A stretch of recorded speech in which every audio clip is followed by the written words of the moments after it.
Hello, everybody, and welcome to Roll with Advantage. My name is Joe, and I will be your Dungeon Master this evening. It's a pleasure to have you here, and boy, am I excited to finally be back in the realm of Iverion, hanging out with the Iverion crew. So, obviously, we have our routine cast of characters, minus one, as I explained a couple sessions ago when they first weren't here. Jareth, who was playing Izzy, ended up taking a job where he was now working on Saturdays, and it's really kind of non-negotiable, so he's just not able to play anymore. So that means until Izzy's send-off happens, I'll be role-playing and managing that character myself. So that was just something that I wanted to address right off the bat. And yeah. Oh, wait a second. Big thing that is super exciting, very cool, is that if you'll notice right now, underneath me, right here, all four of these people, that's some fandancy new art, which is very cool. We have new art for everybody, and a group name for all of them, which you'll be able to see the new art and the new group name in the intro, which is now all newly edited to include those things. So, with that, obviously, thank you to our artists, which two of them in this game, and then Andy, who did the art for now all three of the groups, and then PT Dat, who is doing different sort of miscellaneous art for NPCs that I need that I can't find art for. But I think with that, we should roll the intro so we can see this new art that I'm very, very excited for. So let's go intro. Mario.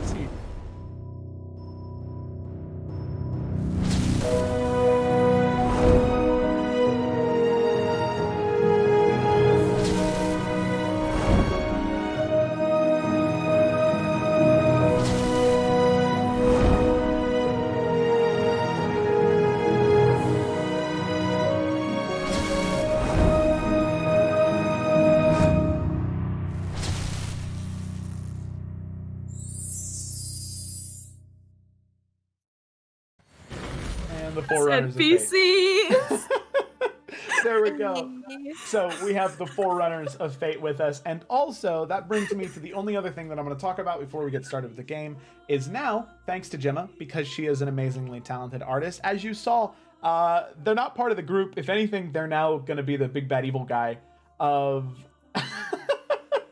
the Isles of Iverion campaign. If you would like to have a sticker of the three raccoons, Danny, Donnie, and Philly, you can actually go to the Roll with Advantage store, and you can now purchase them as a sticker, or on a coffee mug, if you really want to. Or, I really legitimately, I already own so many hoodies related to this stuff, but I think that I might get this, get this hoodie of these three, because, I just love these three raccoons so much. Jimmy, you did a wonderful job. Oh yeah. Also, the coffee mug I think is really nice, just because, you know, maybe you just really like raccoons. Because look at that. Look at him. He's so angry. Oh my gosh, I love him. Makes me so happy. Donate some of your food to the mug as a sacrifice for the boys. There you go. So if you would like to do that. Oh. Uh-oh. I forget. Forget my own commands. Oh no. So if you would like to check that out, you can go to the link that I just posted. That's where you can get stuff from Teespring if you really want to. Okay. So then I guess for those involved in Afera and those who watch Afera, if Captain Darrow is the true hero of the Salamander Coast and the boys are the true heroes of Iverion, who's the true hero of Afera? It's not Agatha. She's dead, so that's not... Doggo? Excuse you. Dogolin! But, Dogolin is the true hero, but, like, I don't know. He's not mean enough, because Darrow is mean, and so are the boys. No, Dogolin's so nice, though. Not all heroes wear capes, Joe. Alright. I don't know what that means, but that's what we're ending this segment on. That's okay. The bit's done. Alrighty, so let's go ahead and dive into tonight's episode of the Isles of Iverion. So, last we had left off this motley crew of individuals. They had landed in the city of Raven Rock, the capital of Iverion, looking for clues that would lead them to either the Dowie artifacts that exist in this area or to the location of the Snake in the Grass, a cultist who was working in close contact with Bishop Vizira. They investigated the city to the best of their ability and ended up finding a couple of leads. For one, an old friend of Nalfian, Oglamar, Augie as they call him, told Nalfian of the Snake in the Grass now being the person running the fighting ring, running the fighting pits, and the odd things that he had seen come in and out of the Snake in the Grass's office. The other lead being the investigation of the archives in the Temple of Ravenrock, meeting an odd man in those archives, Din, the archivist, the person in charge of managing those files and making sure they all stay organized. You all discovered from him that the cultists were interested in these archives, and Din himself had to defend himself when he was attacked by those cultists, and knows of a location where they've been going back and forth from. Not knowing exactly how best to handle them, but with some convincing from Nalfian, it seems as though when all of you prepared to leave to go to that cave, Din will be coming with you. His only request that you gave him a few days to gather his materials and ready himself, but then he would be ready to go. So that's what you've been doing. You've had the past couple of days to relax and accomplish some things that you wanted to do in the city of Ravenrock. Some of those things being Grok, working with the Furbull gunsmith by the name of Theodore. You were able to create an actual... It's not a hand cannon, it's literally an arm cannon, where it's strapped to your gauntlet and it's literally just a small cannon attached to your arm. Absolutely devastating. As well as creating some good relationships with Theodore and having a bit of fun with him. Twig, over your rest, you did, the cool thing of figuring out what your Dowie artifact did, but then you did the really awesome thing of going on a really, really poorly failed sandwich heist, where your anxiety got the better of you and you ended up just not even investigating for the sandwich. But luckily it seemed as though fate was on your side, as it seems to be most times, where Din, the archivist, found you walking away from the temple and happened to have the meal that you were looking for the the raccoon who has an interesting way with words, Danny. The heist succeeds, I suppose, and Danny is happy in the moment, along with his two brothers, Philly and Donnie. But then, after a few choice words from Twig that were misunderstood, their meaning by Danny, coarse words were exchanged, Twig started to cry, and Nalfian had to shoo away some raccoons, and it was an event to be sure. So that's what Twig was up to. Eurydice, you tried your best to console yourself, to give yourself some type of peace, or at least peace of mind, in making your decision sting less, of learning what your purpose was and what the truth was, and all you had to do was let an innocent person die. So you know that innocent person, that halfling priestess of Palor. And so in an effort to have that pain hurt less, you tried to get to know her. And if that makes you feel better is still up in the air. She's not dead yet, and as Day said, who knows when that will happen. But it'll happen eventually, and you were willing to let it happen. So you try your best to come to terms with that. And then finally, Nalfian, spending your days and time, at least these first bits of time, prepping yourself for the excursion into the cave. Gathering your gathering weapons and armor to aid yourself, and then also, when needed, coming to the aid and defense of your friends.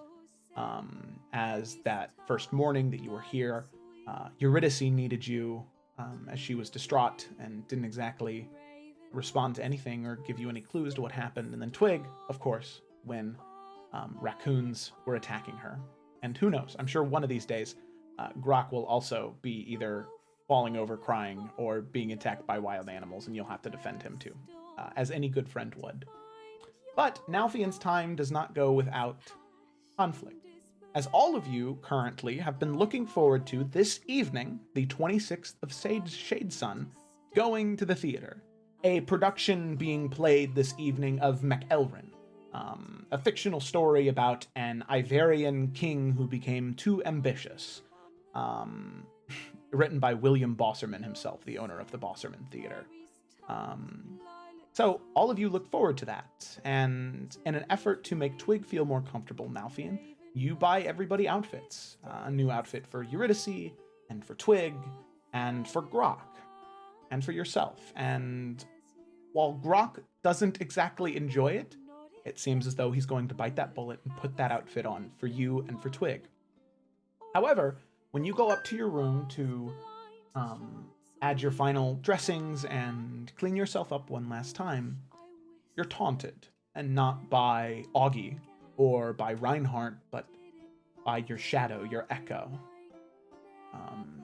The wispy, dark, immaterial version of yourself from the mirror, telling you that you are growing soft, that you can't escape what you are. And in a fit of anger, you slam your fist into the mirror, and the glass shatters all over the ground. Your hand begins to bleed, and you bandage it before heading back downstairs. Now, Eurydice was heading up at the same time. She tries to stop you, but you tell her to get out of the way, and she listens. She gets out of the way, and you walk back downstairs, and probably decide to order a small drink before you head to the theater. So that's where we're going to pick up. Right after that moment, Eurydice, you had just moved out of the way, and you see Nalfian walk over the stairs and then head down into the tavern. So, as you are standing there, seeing him walk down, heading towards the bar, was there anything you wanted to do, Eurydice, or were you just going to finish prepping yourself in your room? Just gonna sigh a little bit and then look kind of back at the glass on the floor. She's just gonna shut that door, take a moment of just like, oh, that was weird, hope he's okay. And then she's going to go into her room and she is gonna get ready and like do her hair and put on this dress. Okay. Sounds good. Ready. So you head up into your room, you start getting ready. So we'll go back down to the main tavern area right now. So down here we would have Twig, Nalfian, and Grok. Now, Grok and Twig, you can see Nalfian heading down the stairs. And, well, Nalfian, I guess I have to ask you, do you have, is it obvious that you're upset right now, or is it one of those things that somebody not too perceptive wouldn't notice? I mean, there's usually like a bright sparkle in his eye, but I think right now it's just kind of cold, and he doesn't even look at anyone. He's just going straight to the bar. He looks nice, like he's already dressed in his theater attire, but he's just going straight to the bar, not really looking at anyone. Mm-hmm. Okay. Sounds good. So you head straight to the bar, and you can see, so Grok and Twig, you would both really clearly be able to tell that Nalfian is not doing great right now. At least he's not his normal self. He looks stoic, and there's no smile, which is definitely out of the ordinary. So, do the two of you do anything, or are you just gonna kind of let that lie? Nah, Grok would be like, I think when he sees Nalfian, he'd be like, oh, fucking hell, Nalfian, the clothes aren't great, but fucking hell, you can smile a bit, get some drinks down you. I think I look pretty great, if I say so myself. No, but it's dead scratchy, innit? It's not, it's not like some fucking leathers or some chain. It's dead scratchy. Now I he's think gonna it kind of looks look good. down at himself. Thanks. Why don't you guys go and get dressed? We can head out. Don't want to be late. Grok. Mirror's broken. Watch yourself when you go up there. Why is it broken? Oh, it ran into my fist. See you when you get down. And Does he'll that like, happen? Is that a thing that happens in Ravenrock? They got fucking run around mirrors. What? oh yeah, if you're not careful, they'll run right at you. Fuck And that. Alvin will Fuck just some- pat him on the back, and he's just going straight to the bar. That's good. Okay, Grok's so gonna take his clothes, looking confused, and head up to the room. Okay, so you head up to your room, and He'll ask one thing though. Yeah. I always forget what's the barmaid's name? Maggie. Maggie, love, do us a favour. Aye, of course. Can you pass us like a bowl with some like what is it? Some cooking oil. Sure. Just give me 1 second. I'll be right back. And she heads back to the kitchen and brings you back a small bowl with some some cooking oil. All right, there you go. And you know what? I don't want to know. Shit, There you no, don't you worry. I'm gonna look the absolute nines. Don't you worry about that. Thanks, love. You are welcome. She And then he'll head smiles off to this his room. very, very quizzical smile, and just lets you go. So you head up to the room, and you get changed. Luckily, the clothes that you have are fitted for someone of your size. There's no like Shrek thing that's gonna happen, or like Hulk thing where you go to put on the clothes and then tear out the back. They're all very well fitted, and you're able to get it on. It takes you a little bit. It's the buttons, not the buttons, but the buttons. They're just like so hard to thread through the holes for no reason. Like you know how to do buttons. Why are these ones so difficult to do? Why are the buttons so small? This isn't practical, and that's kind of annoying. But you eventually do get it. You get all gussied up, but then you are. I have to ask, the oil, does that come before you get dressed or after you get dressed? That's after I get dressed. But All right. you'll like Grok's, as you know, not a subtle person. So anyone like downstairs in the bar would hear, like as he's doing the buttons, like a bang and then just a sort of, oh for fuck's sake!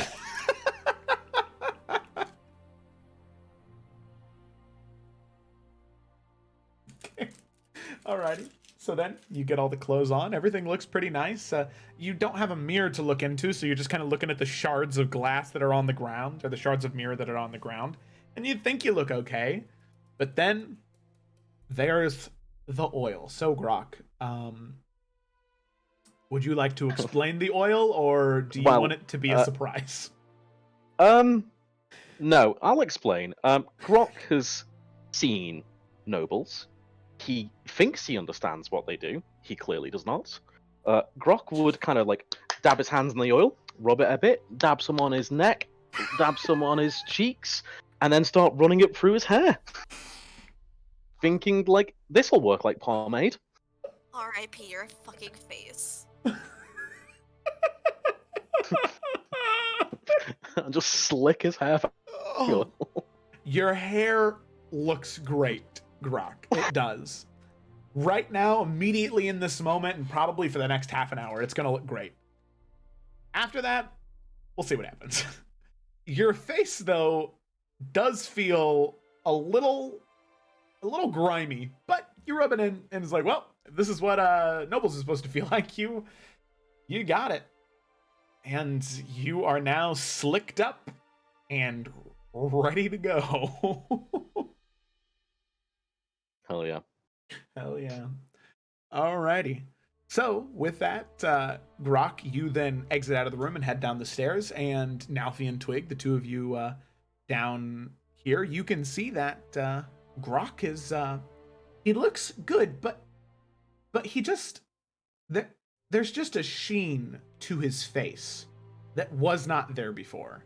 He's very shiny. Very shiny. What did you do to yourself, Grok? What do you mean? Have I done something wrong? Are these fucking buttons? They're dead stiff. Did you work up a sweat putting it on? What? No. I got ready, didn't I?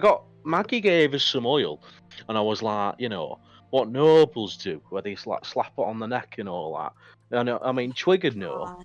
And then, I was like, well, my hair's a bit messy, so I took the bun out. I was like, let's put some in, I'll slick it back, like.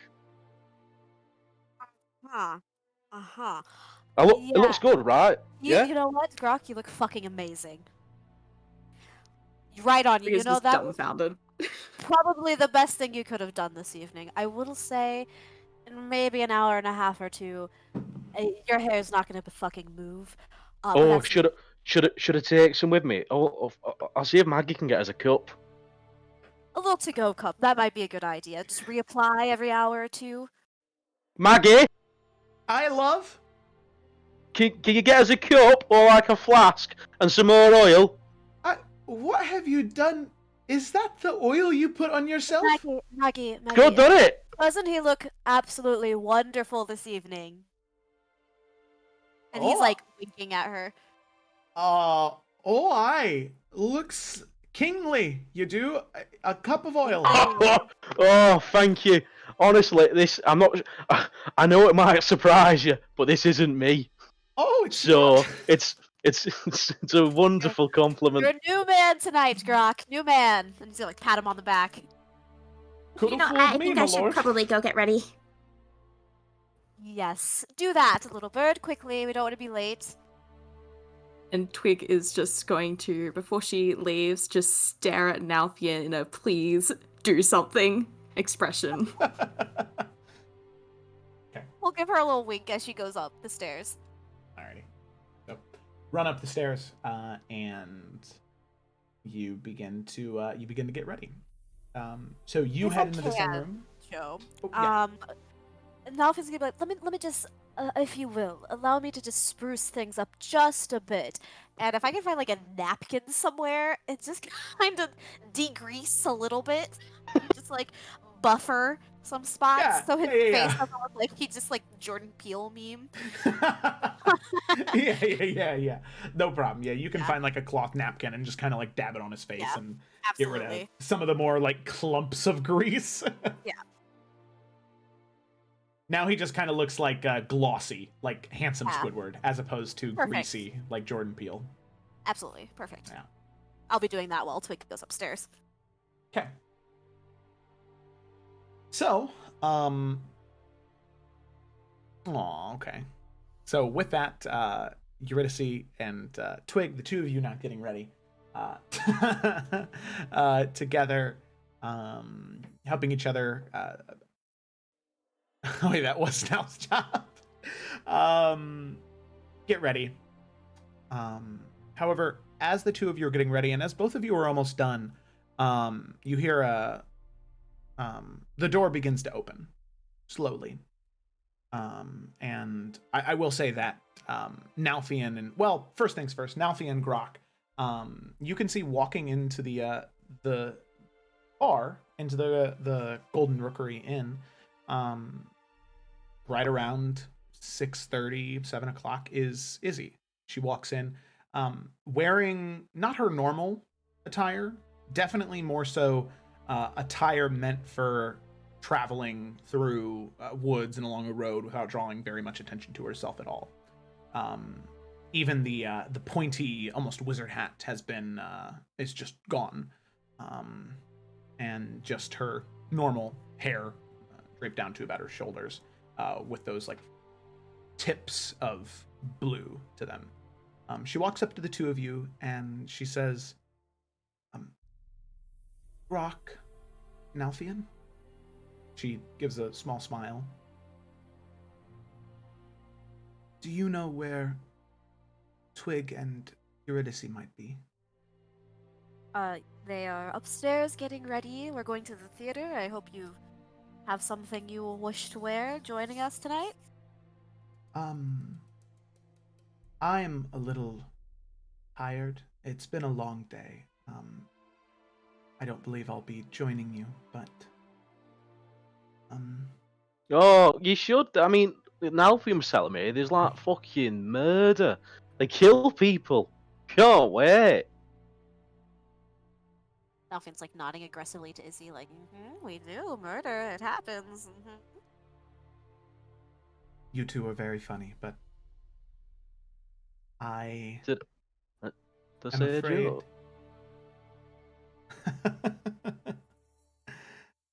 As I said, I think that I just need to rest for the evening.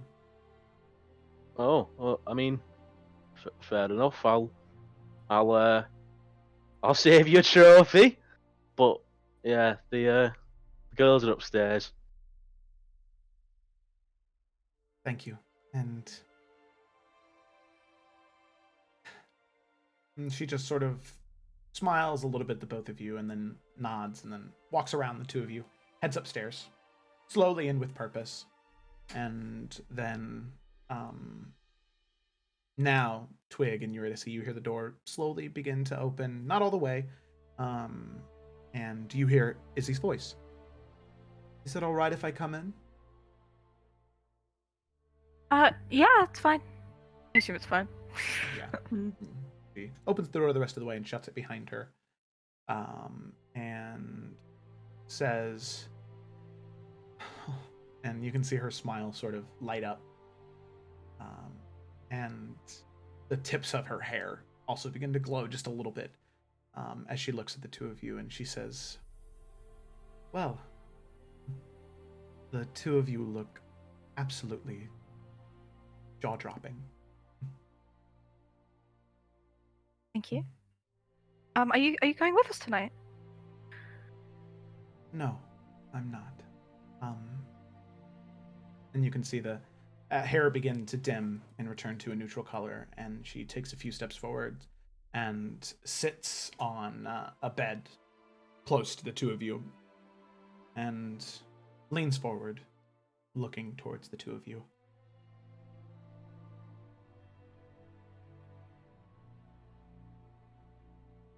I have something that I need to tell the both of you. And I hope that you'll understand.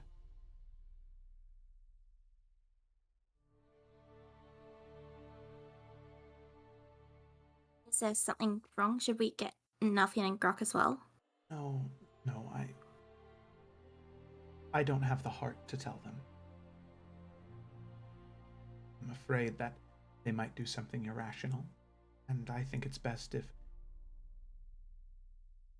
until I'm gone, we keep it between us.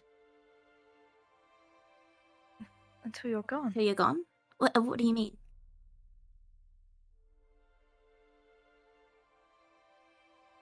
The other day, yesterday, Eurydice, when I got home very, very late in the night, well, almost early in the morning, I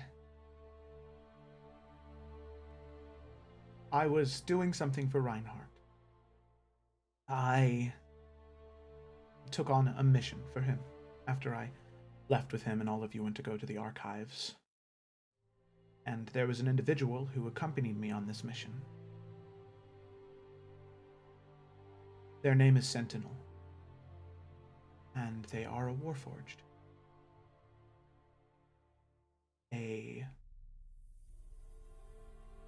Someone who I've never met someone like him before. And for the first time ever, I felt at home. And that's nothing against any of the four of you. But ever since we met, everything that we've ever done has been shrouded in dishonesty, and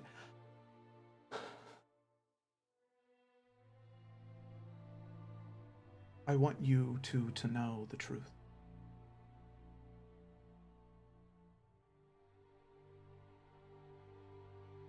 I don't understand what's happening. Are you okay? I've never been better.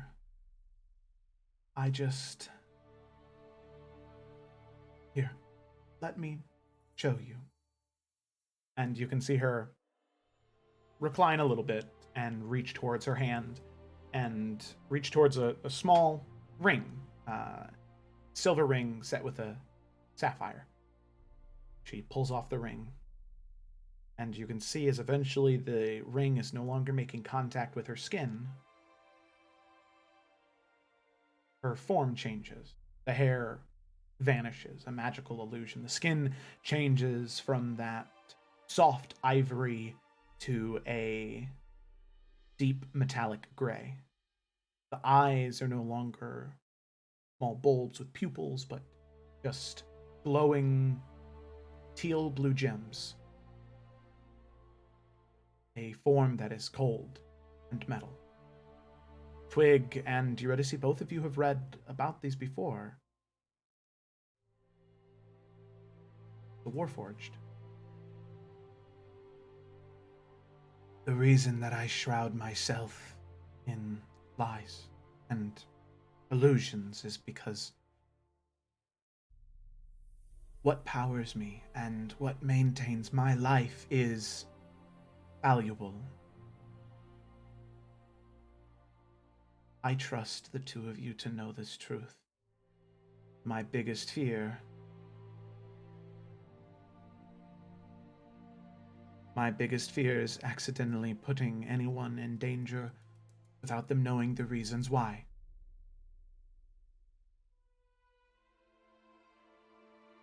This is who I am, and I'm leaving because I have a chance to learn what I am and where I came from and who made me.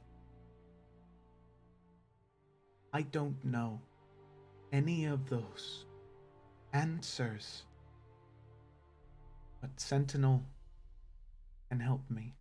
He knows of a man, a sorcerer by the name of Iverion, that has some connection to Warforged.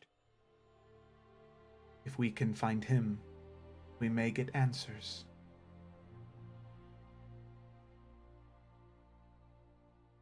Our time together has not been long.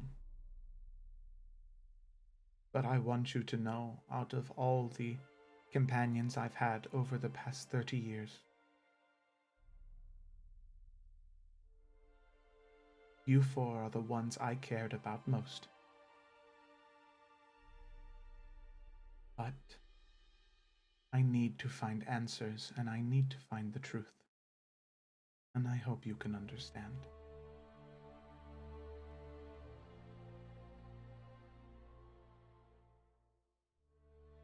It's just like a little bit of a shock. Like as soon as she would have taken off that ring and like Mira started to transform into like her Warforged self, she would have just like kind of clung on to Eurydice and just staring at Izzy.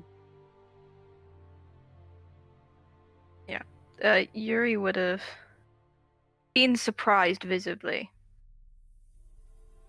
But she doesn't look scared or anything like that. She's just kind of nodding and acknowledging. And eventually, like at the end, she would respond with, well,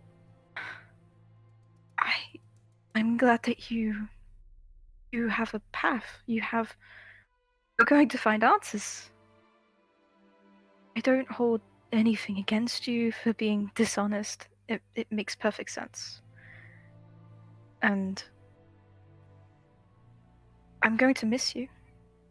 And I know that so are Nalfian and Grok and Twig. But if this is what's going to help you, and if this is where you need to be, or what you need to be doing, then I guess all I can really say is that I hope you find your answers.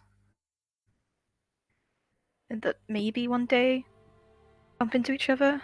I really know. But we already had a path. We already had something that we need to do. You can't just go off, right?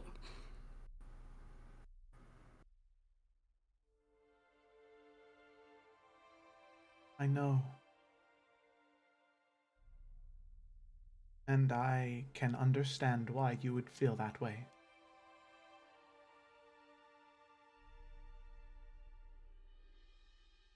But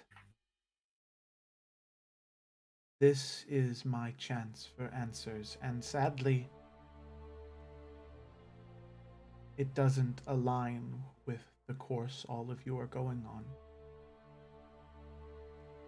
We are headed north for a nation, Ella Clara.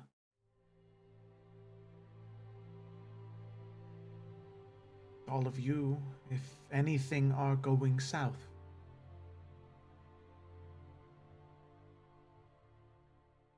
I do not want to leave, but I need answers. I need to find the truth, my purpose, what I'm supposed to be.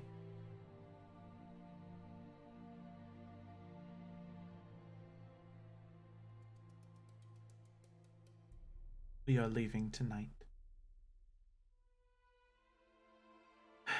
And I do hope that sometime we will see each other again. And I hope that your journey goes well. Sentinel and I must travel light. I will be taking my cloak. But the cane, I will be leaving with all of you. They are artifacts. That one especially must be returned to Hearthcrest.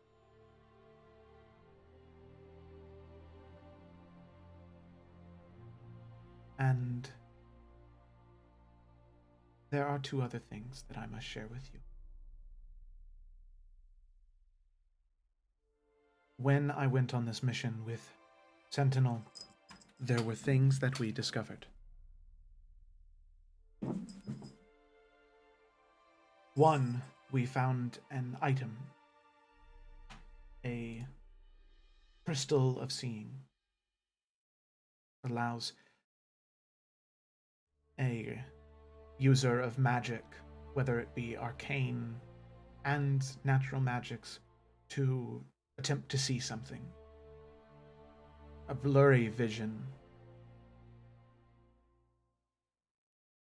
of something they want, what their desire is. I saw cultists of the House of Markhold use it to try and find this child. They talked of 6 people. 6 they saw. All of them related in one way, shape, or form, I believe, to us 5 and one other that I do not know.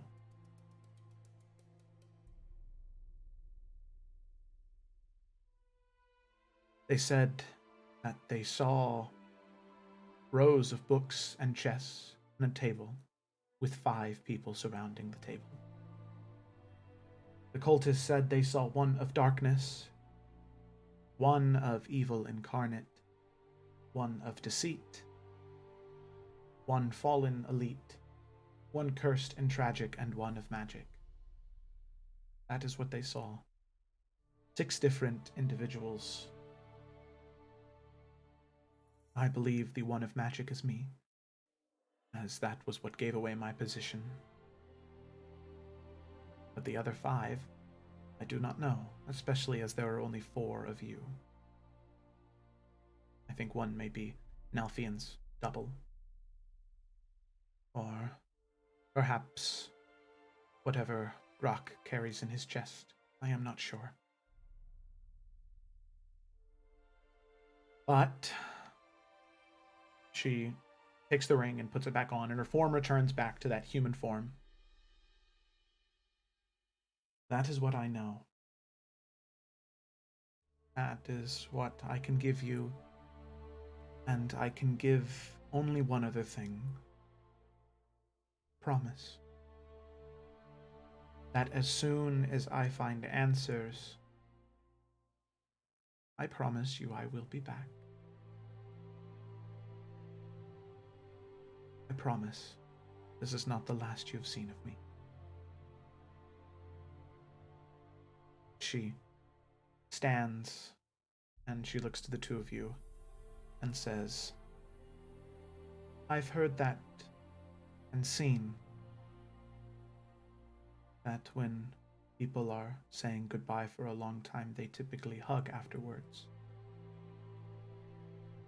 If you're upset, I understand if you don't want to do that.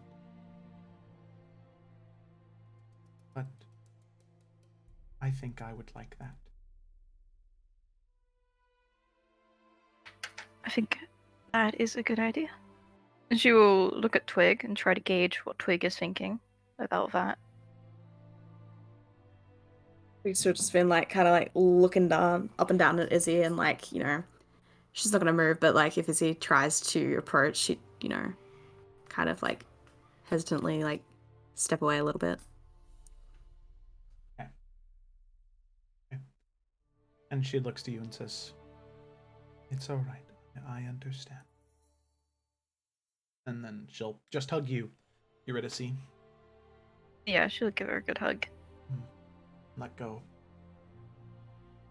And take one more look at the two of you and say, well, I don't think the two of them down there are ready for you when you descend.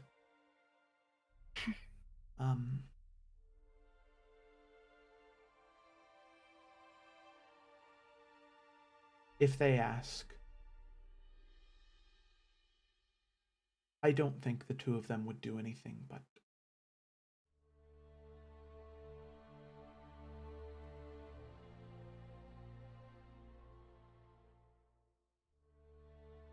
tell them that I received a special mission from Reinhardt and involved me being sent away.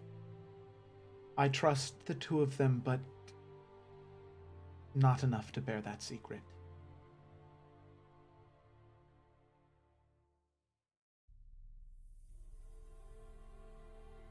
Okay. It's up to you, so we will make sure that we tell them that, and we let them know that you care about them very much too. Good. The two of you should get going if you're to get to the theater on time. I will stay up here until the four of you have left. Okay. Well, I miss you a lot, and this is a lot in a very short amount of time, but I wish you the best luck, and I can't wait to see you again. Thank you. She smiles and stands up as well, and she walks over to you, Twig, and she gets down on one knee. So she's sort of eye to eye with you and says, I am sorry for leaving, but I can promise you that my fondest memories that I have are of the two of us studying together and reading together. It's not very often you meet a kindred spirit like yourself.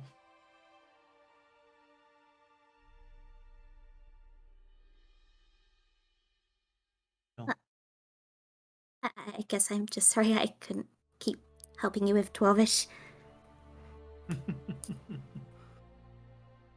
that's all right. Maybe I can find some books and study, and the next time we see each other, I'll be fluent, and we can speak back and forth. She'll stand, sort of respecting your decision for no contact. She'll stand, and she'll just walk away and sit down in a chair and pull out a small book and begin to flip through it, writing small notes down, and look to the two of you one last time and smile. and then go back to her writing.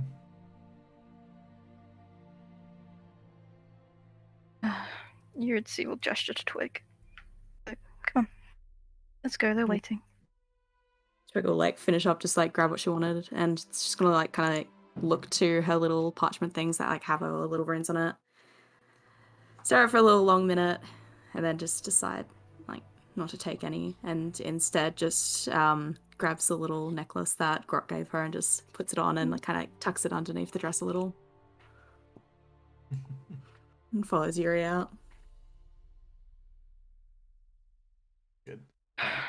So with that, the two of you begin to head down, and Eurydice and Twig, eventually as you descend down the stairs, getting back towards Nalfian and Grok. Nalfian and Grok, as you are just sitting there trying to talk and explain how the theater is exactly going to work to Grok, Nalfian, you eventually can see coming down the stairs, absolutely dressed to the nines, is Eurydice and Twig. Both beautiful in their own aspects, and Nalfian and Grok, both of you are just a little dumbfounded seeing the two of them dressed this way.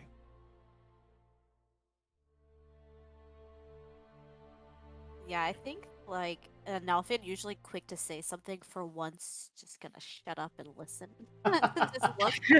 Like I feel like he was in the middle of like taking a drink and like just freeze frame to watch them come down the stairs.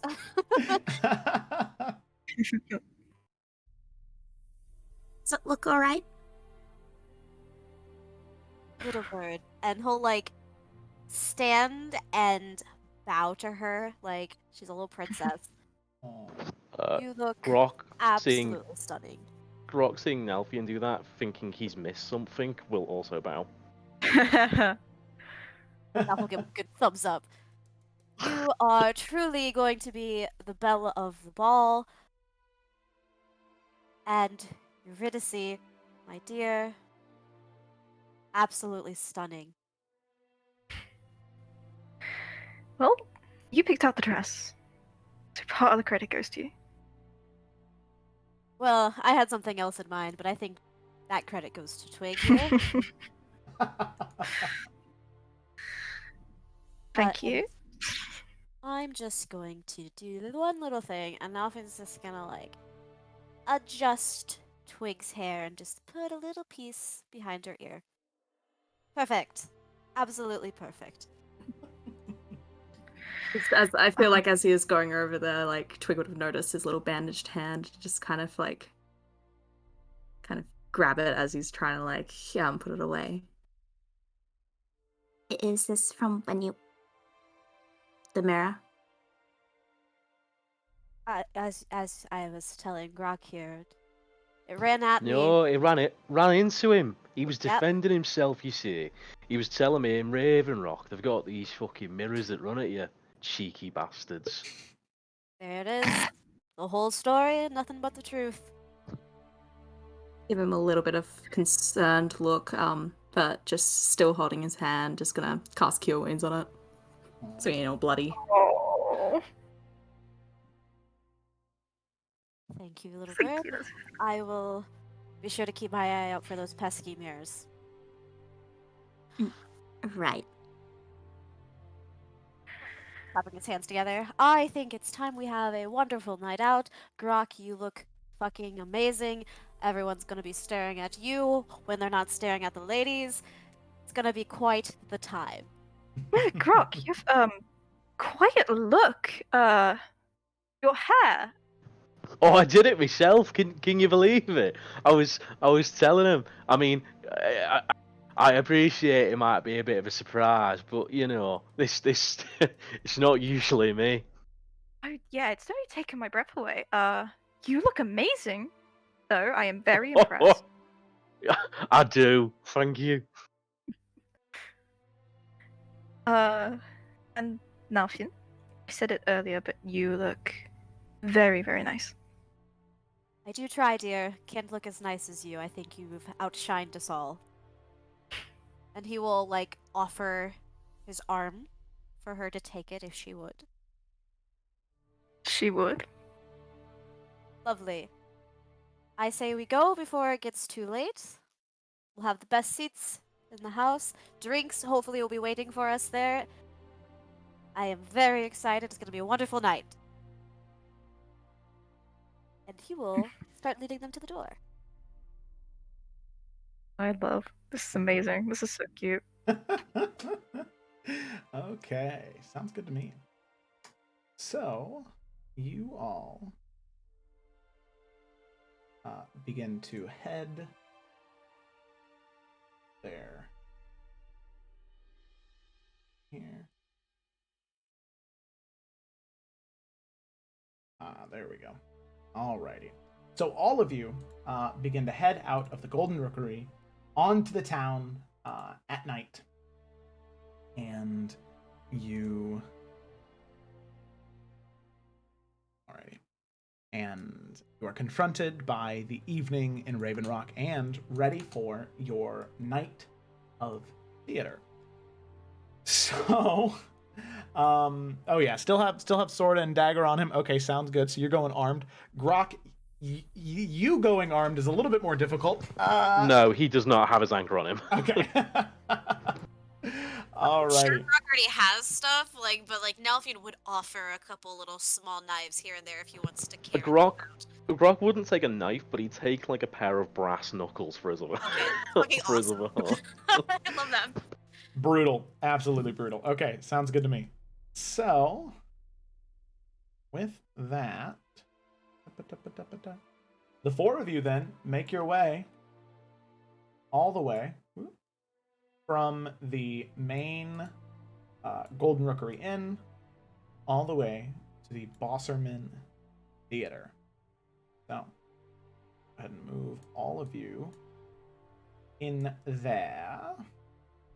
And as you approach, you can see the absolutely resplendent theater. The two beautiful arched bridges going from the main islands to the massive theater that exists on its own small little island in between these two different docks. Oh, okay. That's good to know. So you can see that as you are approaching, there are these different sprays of color in the air above two of the smaller theaters to the left and the right, in different shades of purple and blue and green and red. But all of you are heading to the main theaters. There's no productions going on in the two smaller theaters. You are here on this Thursday evening for the Bosserman Theater's production of McElrin. So, you all make your way across the bridge, but before you can, you have to go through a ticket booth, where you can see that there are many, many people in line, and there are about 20 different ticket booths in this area where you can walk through and go through, and you can see that there's probably going to be probably maybe 2,000-3,000 people here this evening. For this evening's production of McElrin.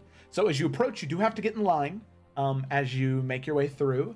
And as you are making your way through, you can hear the chattering of people in this very, very elegant area. As just even entering the ticket booth, there is just an upgrade in terms of the general vibe of everything.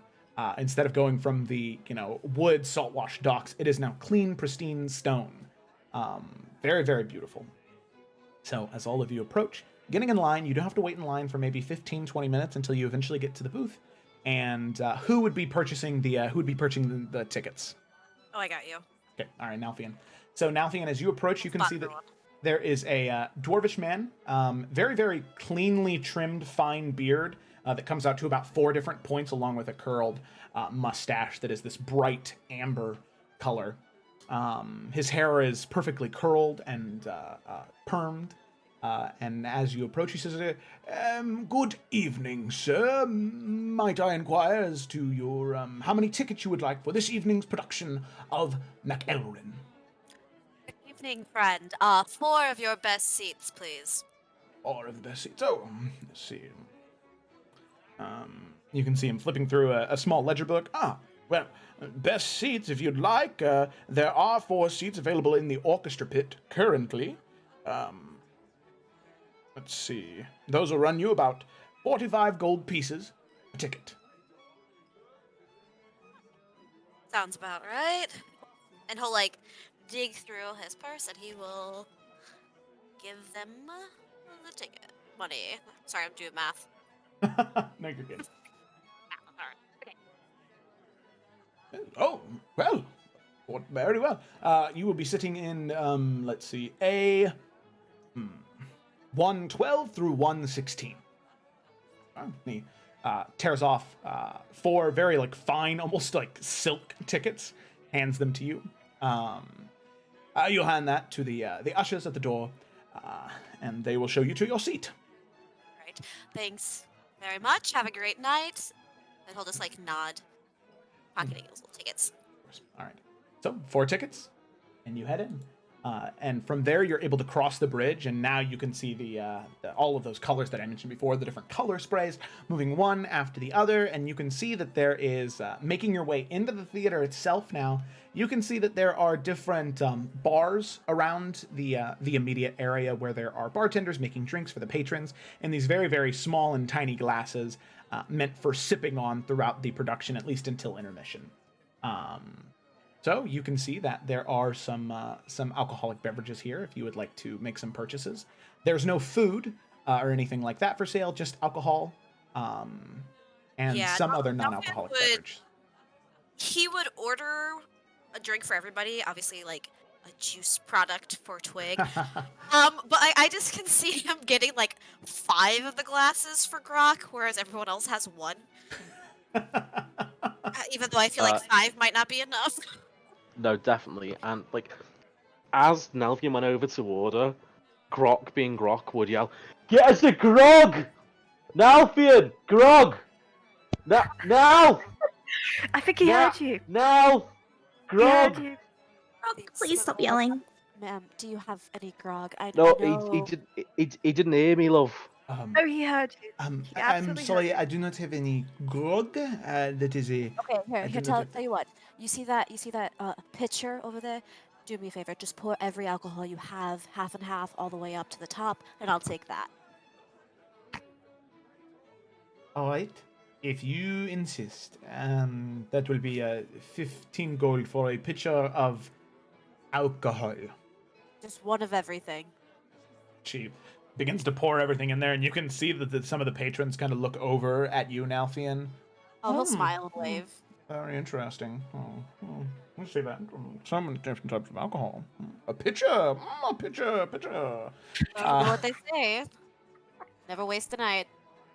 Oh, and the alcohols are poured in there until it's about up to the brim, and the bartender says, "Is this enough, or should I get a second pitcher and shake it all up so it's really completely Well, you know destroyed the what? taste?" Actually, since you've offered, why don't you go ahead and get that second one started, and our seats are, insert whatever Joe said here earlier, and you can just deliver it to us. How about that? Here's an extra gold piece for your time.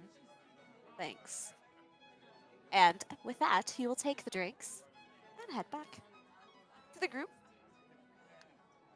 Grok, my You're friend, just gonna meet him. you owe me.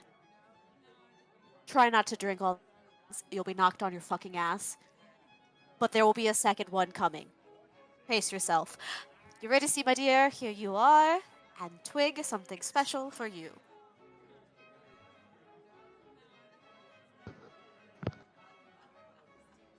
Just as Nalf is giving Twig her little drink, she's just gonna kind of whisper to him. Is this really a good idea? He'll be fine. He'll be fine. It's better than him not drinking. I sincerely doubt that. No, I think he might have a point. It's about fun, my dear. All about having fun. Don't worry, you worry Is far too much. that Nalfian Baynir? You hear a very familiar voice say, about 15 feet away from you, Nalfian. And as you sort of cringe a little bit and go to turn, there you see Melina Reinhardt, daughter, the captain of the guard.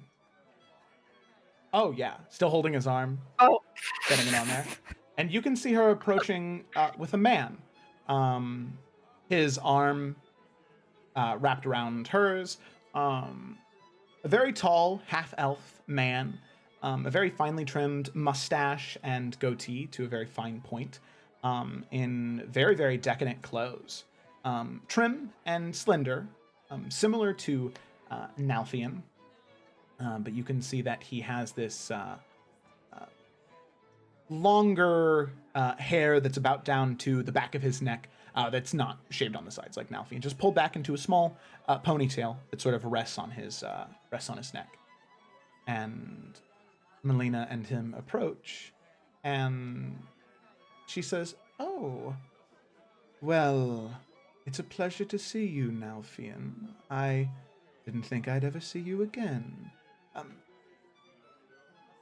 As Please, you'll need soon to as, introduce she me to your spoke, companions." his jaw immediately tightened. Melina, my dear, it's been Hmm. a long time, hasn't it? Yes, it has. You look absolutely lovely this evening. Stunning as always.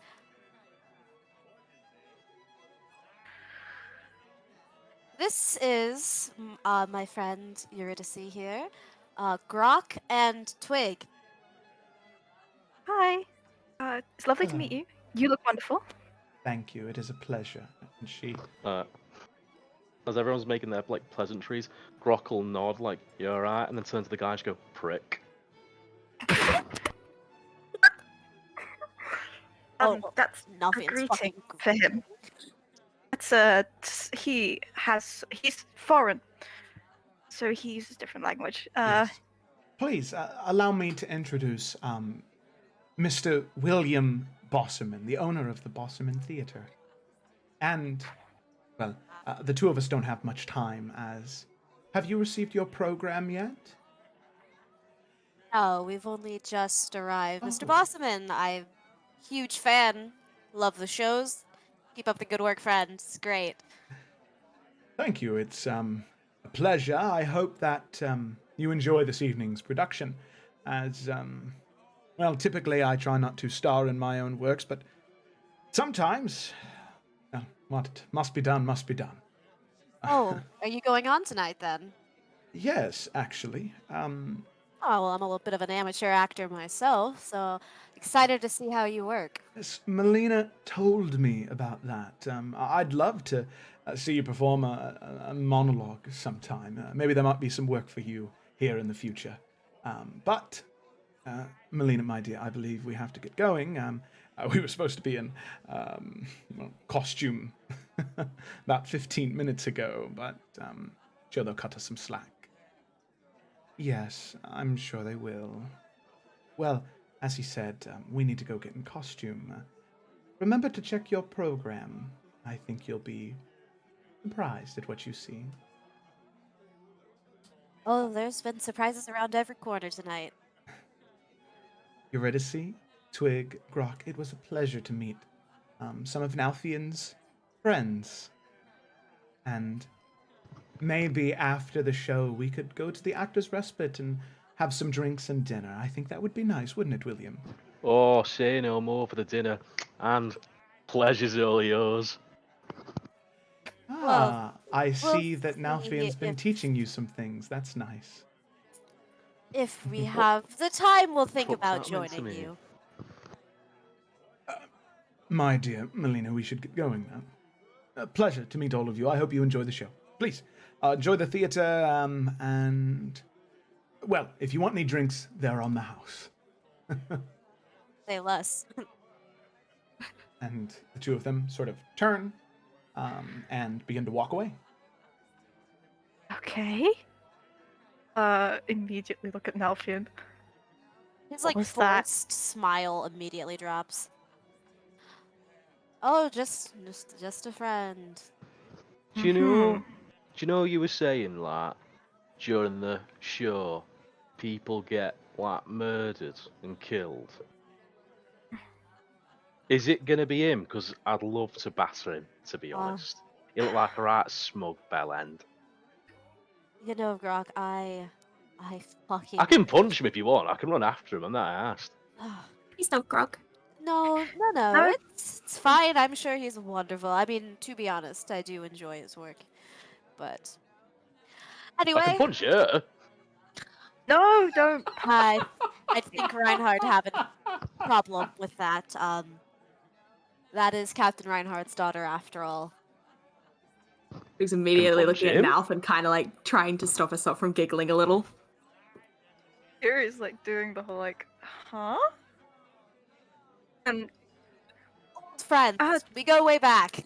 Her and our yeah, old man and I, as you can tell, we get along real well. Friends. friends. Very much. just like that fucking friendly meal of Yuri, eh? All right, let's go have a seat then. Why don't we? All right, let's go. And Nelvin's literally gonna spin on his heel to try to find their seats. Okay. So you make your way over to the ushers, and you give them their tickets. They look at the numbers, they tear the silk, place it into a small box, and they say, please follow us to your seats. We'll be more than happy to take you there. And they lead you down the aisleway, and you can see that this very large theater is set up in a proscenium seating where there is one audience on one side of the stage looking directly at the stage. So you can see this wonderful, resplendent archway that is currently covered by a red curtain that's trimmed with fine golden silk. Eventually, you're led all the way down, and you can see that this is a theater in 4 different seating areas. There is the orchestra seating, which is right at the bottom level, which is where all of you are sitting, very, very close to the front of the theater, right near the stage. There is the mezzanine, which is the level right above it, and then the balcony, which is a 3rd level up. And then the 4th area are the oh, geez. Oh, why am I blanking on it? The balcony? Not the balcony. The Like the mezzanine thing. No. All along the side of the wall, it's where Abraham Lincoln was assassinated. There's no them as window boxes, my guy. Window boxes, sure. Yeah. Yeah, So and then boxes, you can see the window boxes along the side, where there seems to be it seems to be people sitting, very high stature and renown, definitely dressed nicer than some of the other people, and sitting and talking to one another. And eventually, you're led to your seats. You are told where to sit, and the seats are spacious. They're not too constricted, especially being in the orchestra. There's nice shoulder room. Oh yeah, all of you are definitely dressed the best. Were we given programs? Yes, you were. As you passed in, you were given programs, and as you are now taking a seat and you can look at them, you can see that you are going to be watching McElrin. There's a small synopsis about the show, or a small teaser about what the show is going to be about. A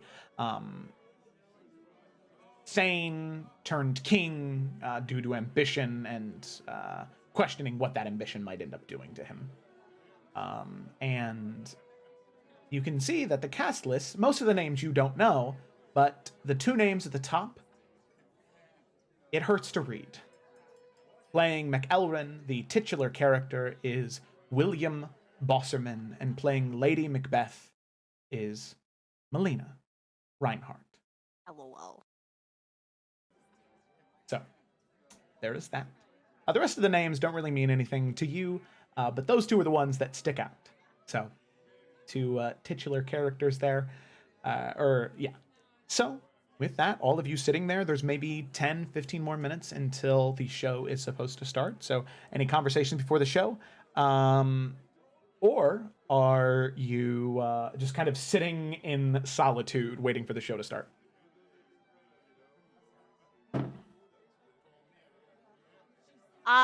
Nalfian is just drinking his drink, and he's not sipping it. He just kind of tossed it back already. No. Eurydice's gonna ask him about that whole thing. She's gonna say, "Oh, were you two friends very long?" Oh, Melina, yes, we were friends for quite a while when I first came to Raven Rock. Guess the cat's out of the bag. There's no mistake why Captain Reinhardt and I don't get along. Uh, Melina and I were together for a few months when I was in town. Okay.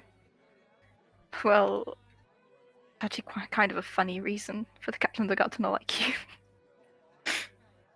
Well, I mean, I don't see why he wouldn't. I am fucking wonderful, but Obviously. he didn't see it that way. Not my problem anymore. No. So you never told me that you do acting. Apparently, amateur actor. Well, I wouldn't say amateur, just haven't been really given my start yet. But yeah, I do a little acting here and there.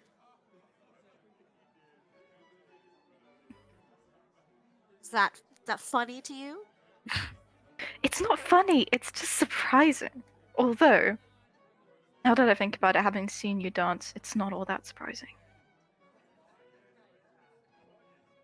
Well, Just I didn't expect you. promise you that if I was playing this main part, I've got a job than this asshole, but we'll see what he does.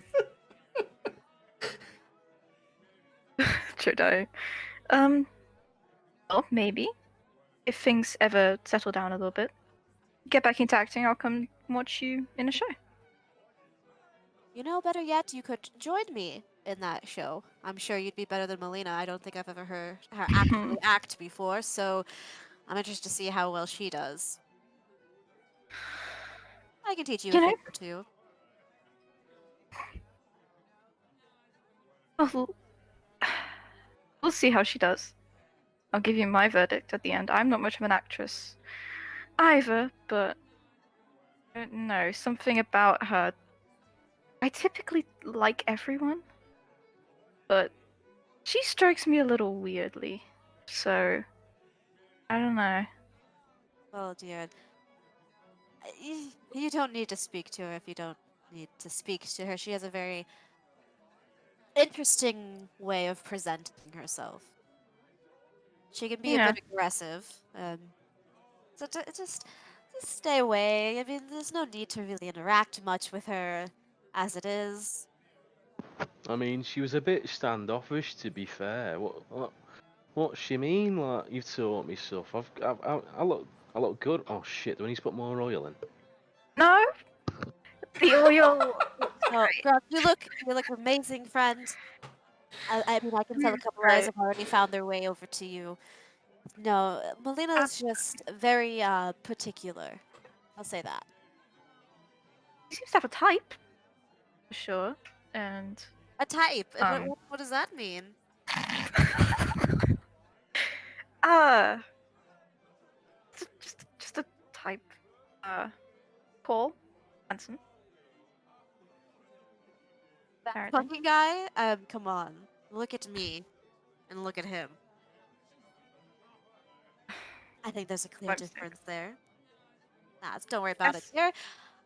Sometimes I know being in my presence can be a lot. And he'll like give her chin a little tap. Okay. She and just smiles. with Says that, the music slowly begins to fade. And eventually the chattering stops as the lights in the theater begin to dim. Eventually, till it's almost pitch black. You can see one small light begin to open up right on the curtain, and walking out from behind the curtain is William Bosserman. He steps forward to center stage and he says, "Welcome one, welcome all to the Bosserman Theater. I hope that all of you will enjoy tonight's production of MacElrin, a story of an ambitious king who lets his ambition blind him. As a reminder, please hold your applause, cheering, and jeering until the end of the production. And sit back, relax, and enjoy the Bossaman Theater's production of McElrin, written by William Bossaman. Gives a slight bow.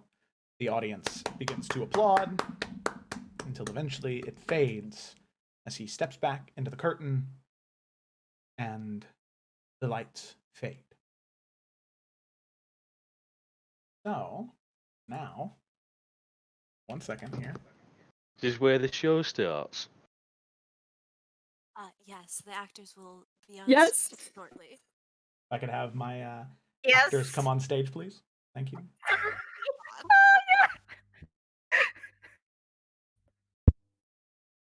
Oh fuck, did I just call Connor or Mark an asshole?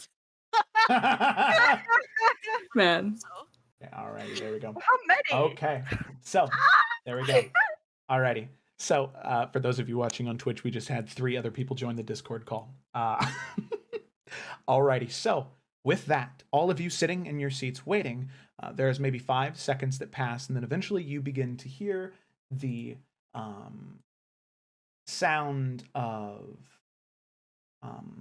rain and thunder begin to envelop the entire area of the theater.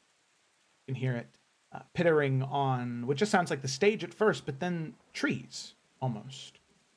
And then eventually the curtains begin to open, and as soon as they open, there is a crack of thunder and lightning. And the light on stage flashes bright white, and where there was once nobody in this dead forest of trees and animal carcasses and bones, after the crash of thunder and lightning, 3 women appear. Gnarly and grizzled, one might call them almost hags, witches, wearing tattered black robes with pale green skin and magic that clings to their arms and fingers. And you hear them begin to speak.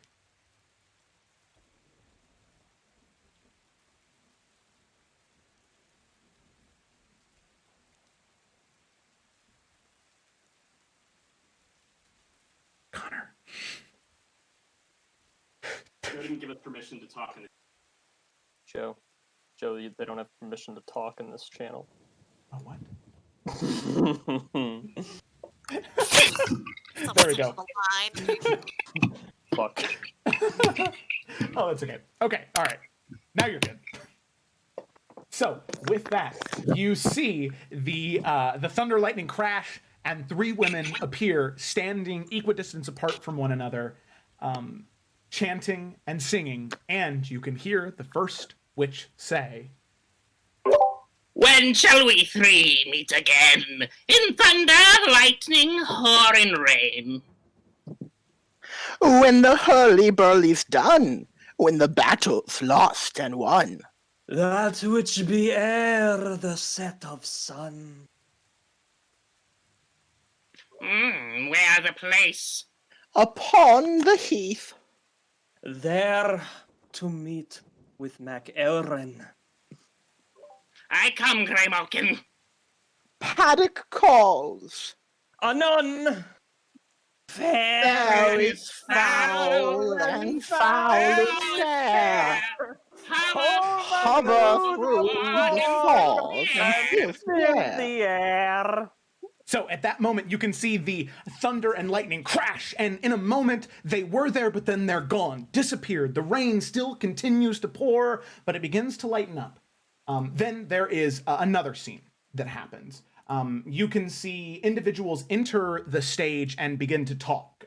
They're talking about a war that was happening, a traitor of some kind, and they start talking about the bravery of an individual by the name of MacElrin. Currently a Thane, but maybe if things go right for him, if he plays his cards right, he could become an even greater Thane. Someone in charge of a much larger area. So, you're introduced to that. You know that apparently this MacElrin guy, he's a big deal, he's a great fighter, and he has the potential to be great. So, after that, those actors, they leave the stage, the rain and thunder still pouring down, and you can see 2 men enter stage. One of them is William Bosserman. However, he's wearing something different now, almost like a leather armor with a kilt, a sword attached to his side, definitely, and like scarred and muddied all over his face, as if he just got done fighting a battle. And he's walking with another man, and they're beginning to talk about what might happen in the next coming days, about what they want to do, how excited they are to finally be back home after the fighting, after killing this traitor. Right, this traitor is such a big deal, and then you can see thunder and lightning crash again, and you can see the three witches appear again, surrounding McElrin and his friend. He refers to this friend as Banquo. And the two of them talking back and forth with these witches, and McElrin, almost yelling at them, drawing his sword, Banquo doing the same, claiming, "What are you doing here? Why are you, how did you appear? What are you? This is vile wizardry." And eventually, McElrin says, "Speak, if you can. What are you?" All hail McElrin! Hail to thee, Thane of Glanis! All hail McElrin! Hail to thee, Thane of Cawdor! All hail McErlin! Thou shalt be king hereafter! Okay, and you can see that Banquo and McElrin, they are conflicted because there's currently a king right now, and Banquo is even told that he's going to become a great Thane as well, but he has something that he needs to be on the lookout for, that he might be in danger. So, McElrin is told that he's going to be king one day. So what McElrin decides to do is he decides to write home to his wife and inform him of this prophecy that he received. However, he knows that he's already Thane of Glamis, but then what ends up happening is as he gets back to home and he's told by the king that he is going to be Thane of Cawdor, the prophecy is becoming true, so that means that he's going to become king. However, at this moment, Melina comes in, right? She receives the letter from McElrin, and she is Lady McElrin. And Nalfian, you've never seen her act before. And there's a reason why she got this part. She is manipulative and judging and terrible in all of the right ways Lady McElrin should be. Where she is commanding and treacherous, but soft and sweet when she's trying to get what she wants. So she reads this letter, and eventually McElrin comes home and comes back to their keep, and they reunite, they kiss, they love each other, and then Lady McElrin tells him of what they need to do. They need to kill the king, so that way McElrin can become king. There's no other way. That's the only way McElrin will become king and fulfill this prophecy. And if it was prophesized, then there's nothing wrong with it, because he's supposed to be king. So, McElrin, after some debate, he decides to go through with it with the encouragement of his wife. And eventually what happens is they go through with it. They invite King Duncan, the king currently of Iverion, to their keep, to Cawdor, and they celebrate him. They throw him a feast in his honor for the fight that was won. McElrin is given all these great titles, and then on the night that he is there, McElrin sneaks into the king's room and kills the king and two of his guards. But he's not able to finish the job as there are others in there, and as he comes out completely covered in blood and stained, he comes out to his wife, who says, "What are you doing here?" And he says, "I couldn't do it, I couldn't finish it, I couldn't kill those last people because they screamed, they yelled, they wanted mercy and I didn't give it to them." And she fed up and she fed up with McElrin, takes the dagger out of his hand, and goes into the bedchamber to finish what he started. Now she comes back out covered in blood.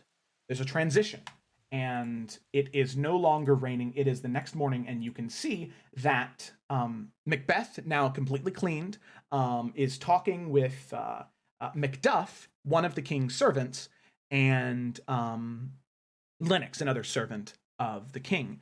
They're just talking and chit-chatting, and eventually they come to the conclusion where they haven't seen King Duncan yet. He hasn't shown up yet.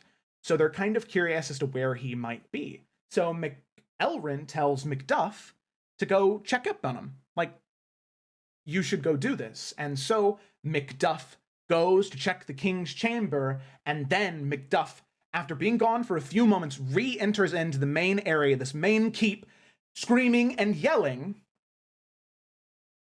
Oh, horror! Horror! Horror! Tongue nor heart cannot conceive nor name thee. What's the matter? Confusion now hath made his masterpiece. Most sacrilegious murder hath broke ope the god's anointed temple, and stole thence the life o'er the building. What is to say? The life? Mean you, his majesty? Approach the chamber, and destroy your sight with a new Gorgon. Do not bid me speak. See, and then speak yourselves. So you see Macbeth and Lennox both McElrin and Lennox both exit and head into where McElrin, just that previous night, and his wife killed killed the king. They run in, and Macduff continues. Awake, awake. Ring the alarum bell, murder and treason. Banquo and Donalbain, Malcolm, awake! Shake off this downy sleep. Death's counter. And look at death itself. Up, up and see the great dooms in it.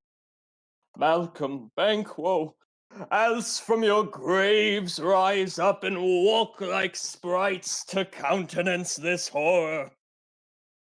Ring the bell. And with that, you can hear bells begin to ring, ding, ding, ding, exclaiming the king's death. What ends up happening next is there's some conversation about who did it, who the assassins were, who would be cruel enough to kill King Duncan, as King Duncan wasn't a bad king. He was, in fact, a really good king, but somebody killed him. And then we come to a small moment between two characters, Malcolm and Donalbain. Donalbain previously mentioned, and all of them having been in that second scene after the witches. People talking about how great McElrin was. You see the two of them, they begin to talk, and they begin to talk about what they believe has happened. What will you do? Let's not consort with them. To show an unfelt sorrow is an office, which the false man does easy. All to Tarkir. To the salamander's eye, our separated fortune shall keep us both the safer where we are. There's daggers in men's smiles, the near in blood, the nearer bloody. Ugh. This murderous shaft that shot hath not yet lighted, and our safest way is to avoid the aim. Therefore, to horse, and let us not be dainty of leave taken, but shift away. There's warrant in that theft, which steals itself when there's no mercy left. So, with that, Malcolm and Donalbain have a plan. They, being allies to the king, knowing that something is fishy here, and pretty sure that McElrin was the one who did it, but not having enough evidence, they decide to leave, going to places where McElrin can't reach them, right? These two having some claim, at least Malcolm, having some claim to the throne, he leaves so that he can try and find answers, try and get supports, that way he can come back and defeat McElrin and retake his throne. So with that, what ends up happening is McElrin is crowned king. He's the guy. He's the person in charge now. Except what ends up happening is he ends up having these visions of the dead. And you can see that every once in a while where he's talking to people he's supposed to be kingly, he screams in fear because he sees the bloody visage of King Duncan, throat slit, pouring blood, running towards McElrin, and then vanishes, as if nobody else saw them, but only McElrin does. So McElrin does what he only knows to do. So he leaves the kingdom and tries to find those witches. And eventually he wants to know how to stay king and how to get rid of these visions. So he leaves and he finds the witches, and eventually he does. He proclaims to them that he has questions that need answers. So with that, back in the rainy woods of the witches' territory. Speak. Demand. Answer. Say if thou'dst rather hear it from our mouths or from our masters. Call him. Let me see him. Pour in sow's blood that hath eaten her 9 farrow. Grease that's sweatin' from the murderer's gibbet throw into the flame. Come high or low. Come high or low. Thyself And deathly office show. deathly show. Thunder. And you can see an apparition appear. It is a head of an individual severed, but covered in a helmet. And you can see McElrin sort of rides back in fear and says, "Tell me, thou unknown power." He knows thy thought. Hear his speech, but say thou not. McElrin! McElrin! McElrin! Beware Macduff! Beware the Thane of Fife! Dismiss me. Enough! The apparition swallowed up in mist and disappears. "Where art thou? For thy good caution, thanks. Thou hast harped my fears. All right, but one more word." Oh, he will not be commanded. Here's another, more potent than the first. Thunder, again, a second apparition appears, a child, small and covered in blood. McElrin! McElrin! McElrin! Had I 3 ears, I'd hear 3. Be bloody, bold, and resolute. Laugh to scorn the power of man, for none of woman born shall harm McElrin. Thunder again. A wisp of smoke. The second apparition disappears. Then live, Macduff. What need I fear of thee? But yet I'll make assurance double sure, and take a bond of fate. Thou shalt not live, that I may tell pale-hearted fear it lies, and sleep in spite of thunder. A third apparition, a child crowned with a tree in its hands. What is this that rises like the issue of a king and wears upon his baby brow the round top of sovereignty? Listen, but speak not to't. But be lion metal, proud, and take no care who chafes, who frets, or where conspirators are. McElrin shall never vanquished be, until great Burnham wood to hide Uncertain hill shall come against him. So with that third apparition wisped up in smoke, again, that small child disappears, and you can see now the witches disappear as well, giving McElrin this new prophecy that, for one, he needs to fear Macduff, right? That person who found the king's body originally, but he also can't be hurt by a woman who was not, or by a man who was not born from a woman. No man born from a woman can't hurt him. And then finally, he'll know that his doom is near when he sees the trees of his kingdom root up from their stem and begin to march toward him. Those 3 things are all he needs to worry about. And if none of those things happen, then he will be able to stay king forever.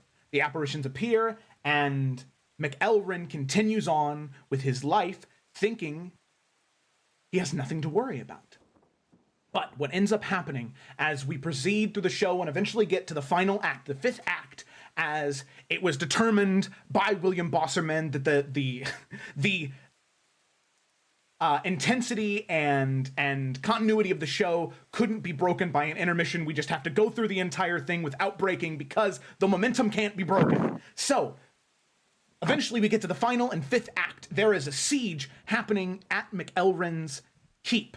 Right, he as king, people are attacking him, but he has no worries, as all of his allies seemingly have turned against him, but he still has a castle. He can still win because he can't be harmed by a man who's not born of a woman, and as long as the trees of his kingdom don't move, then he'll be fine.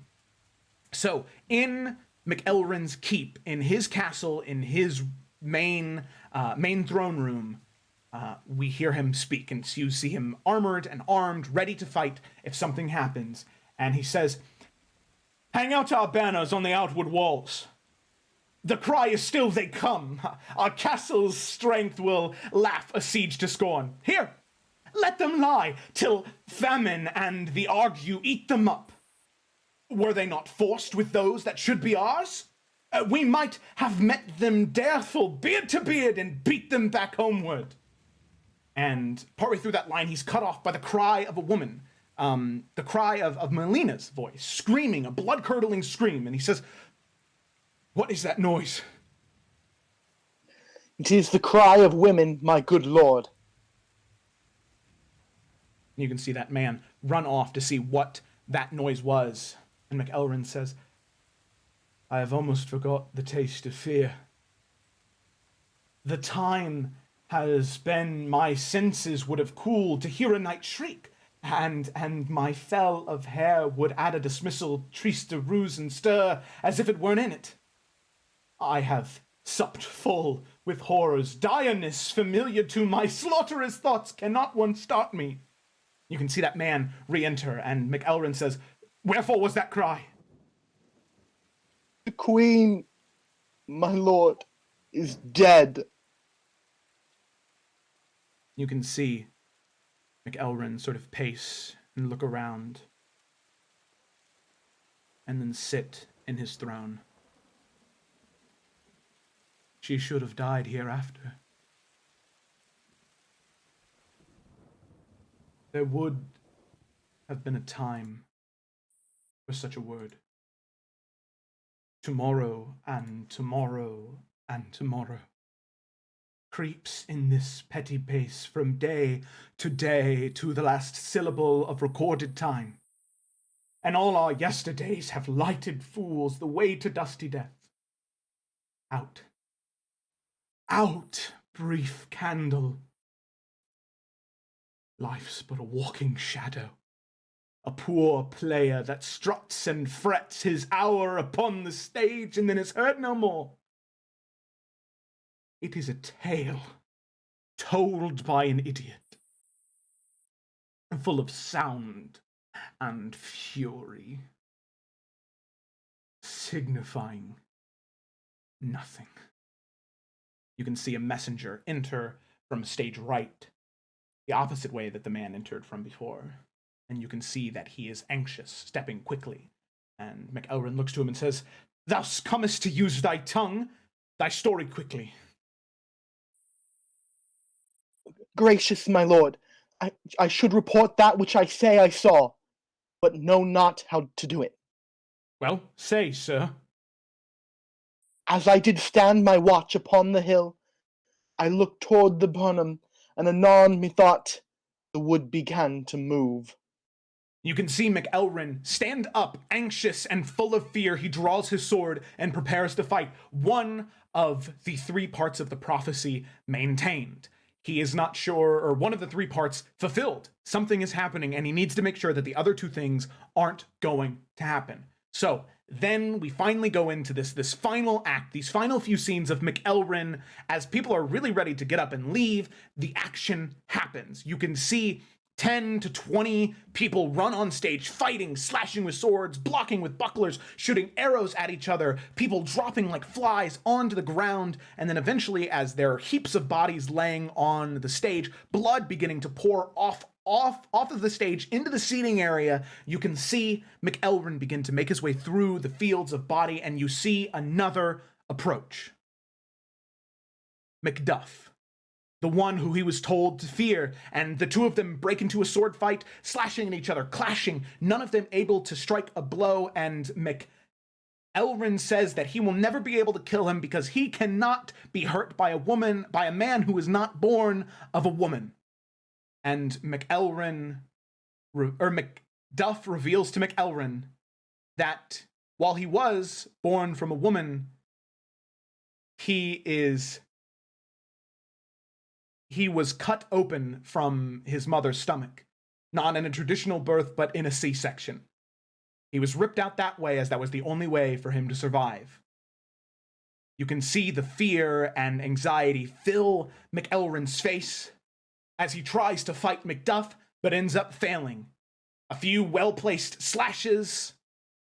McElrin paces back and falls off stage. You can hear the clash and roar of metal until eventually you hear a mighty swipe and yell from Macduff and the blood-curdling scream of McElrin. Then, eventually, the battle stops. Eventually, the bodies are dragged off, and you can see a collection of people standing on the stage. You can see Donalbain, and you can see Malcolm, the two who had left earlier, waiting for the right moment to strike. And as they're talking back and forth, celebrating their victory, waiting to see if Macduff has found McElrin, eventually, Macduff enters stage, holding in his hand the head of McElrin, severed from his neck. Fuck yes! Get fucked! Hail, King! For so thou art. Behold where stands the usurper's cursed head. The time is free. I see thee compassed with thy kingdom's pearl, that speak my salutation in their minds, whose voices I desire aloud with mine. Hail, King of Iverion! Hail, King of Iverion! Hail, King of Iverion! Shall not spend a large, expensive time before we reckon with your several loves, and make us even with you. My thanes and kinsmen, henceforth, be earls, the first that ever Iverion in such an honor named. What's more to do? Which would be planted newly with the time, as calling home our exiled friends abroad, that fled the snares of watchful tyranny, producing forth the cruel ministers of this dead butcher and his fiend-like queen, who, as 'tis thought, by self and violent hands, took off her life. This, and what needful else that calls upon us, by the grace of grace, we will perform in measure, time, and place. So thanks to all at once, and to each one, whom we invite to see us crowned at Scone. With that, there is a flourish. They all celebrate their new king, King Malcolm, the rightful heir to the throne. They celebrate and they exit. And with that, the lights eventually begin to raise in the theater, and you can see actors begin to exit from stage left and stage right, centering and taking a bow. You can see other members of the audience standing and clapping. Oh, good show, shouting and yelling at the actors now coming out. And Grok, you notice that some of these actors died. They were like cut open and their entrails fell out. But they're standing here now? So, as all of them are sort of standing and clapping, are all of you standing and applauding as well, or are some of you staying seated? No. Now okay. definitely be clapping. The Grok's gonna stand clapping it and be like, "What? How the fuck have they got no more, Mackie?" So, eventually, you can see that everyone comes out applauding. You see, Macduff. You see Malcolm. You see King Duncan returns. Everybody coming out, and then eventually, Melina comes out, and she is holding the head of McElrin, sort of raising it, gives the head a small bow, and then she bows as well. And then with that, she gestures both of her hands out, and you can see now William Bosserman exits wearing his bloodied kilt and leather tunic. As all of them are bowing, he sort of looks to the head and laughs and says, "Oh, yes." And he gives a small bow as everybody, the applause gets about 4 times louder for him. And he bows and he says, "Thank you, everyone. Thank you so much. And if you have any questions about the show, please join us at the Actors Respite in about an hour. We'd be more than happy to answer any questions or talk or whatever you wish then. Thank you so much, and enjoy the rest of your evening. We hope to see you again soon." Mwah! And with that, all of the actors exit off stage, and the red curtain shuts. The lights come all the way back on, and you can see that the once present ballroom music returns. The strings return, and people start to chit-chat, and they begin to leave the theater.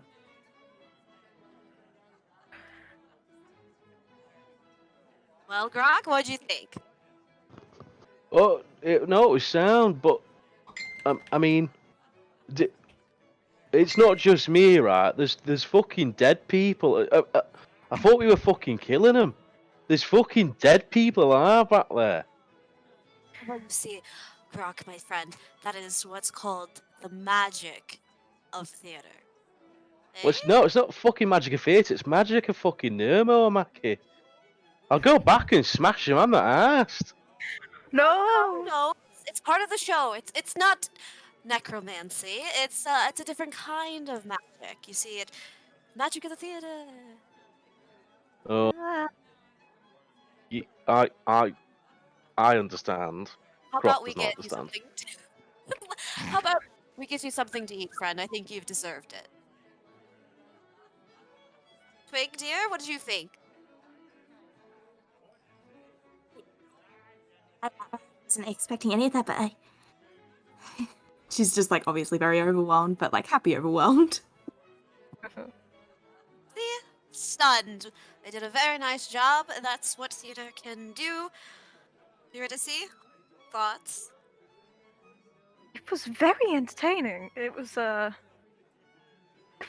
very good. At parts. She kind of adds the at parts. It's like a mix of trying to be like, yeah, Elra was shitty, but also not to trash on Joe. My girl. Yeah, it was really good. I'm really glad we came. I am as well. Could have done without a few interactions, but before the crowd gets too busy, I'm gonna offer to take Twig by the hand. Let's try to get out of here before it gets a little crazy, shall we? We're gonna do that weird bob and weave you gotta do when you're exiting the theater and not trying to get trampled. Okay, alrighty. So as all of you begin to make your way out of the theater, and are all of you planning to head to the Actors' Respite? Yeah, I guess. I think we should. Okay, alrighty, sounds good. So all of you begin to make your way there, and as eventually you make your way in, drinks, people talking, the ballroom music has been exchanged for typical tavern music. As it's a little bit more rowdy, a little bit more raucous. You can tell that the people who were extremely well dressed, almost like Tarkirian Baroque style, they did not come here. It's more so the people that were sitting in the balcony or the mezzanine who have decided to come here and spend time, drink. So with that, as all of you arrive in the Actors' Respite, that is where we're going to go ahead and take a break, because that's a great break point. Thank you to We're so good. thank you to Cameron, Connor, and Mark, yeah, for being the best. Oh God. Okay, so thank you so much for watching, and yeah, we will be back in a little bit to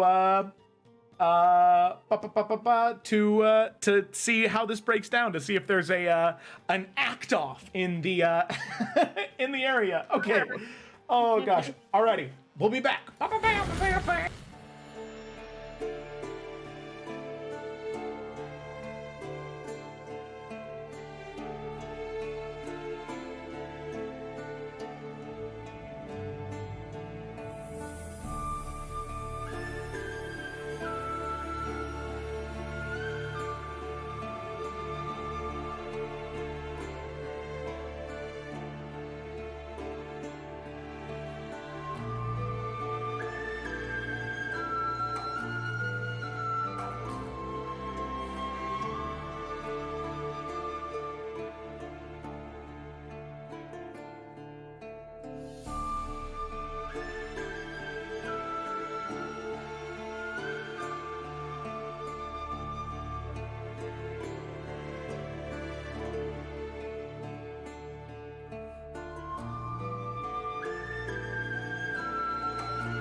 Hello, everybody, and welcome back. We are here. Thank you for waiting through the break. Just wanted to get some snacks, get some water. Obviously, what I'm drinking right now is water. Now I've got wine. Here we go. Proper way to celebrate after a viewing at the theater. So, alrighty. So with that, I think that we should go ahead and dive back in. But before we dive back in, I would like to thank Cameron, Mark, and Connor for being such great friends and being able to join in the festivities and help me with my production of definitely my own original idea and content. Definitely wasn't stolen from any famous playwright from England. Definitely not. But before we get back to the game, let's go ahead and roll that new intro with all that new sexy character art and get started.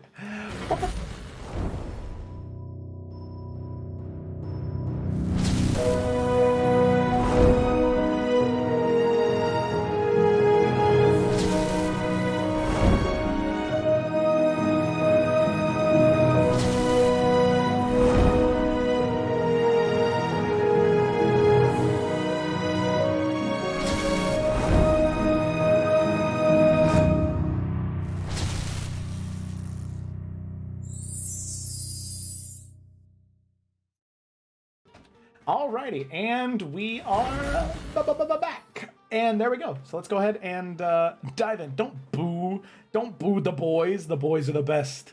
They're Alrighty. booing because I said you could have cereal for every meal. Yeah, no, I agree. Okay, alrighty. So with that, let's go ahead and dive back in.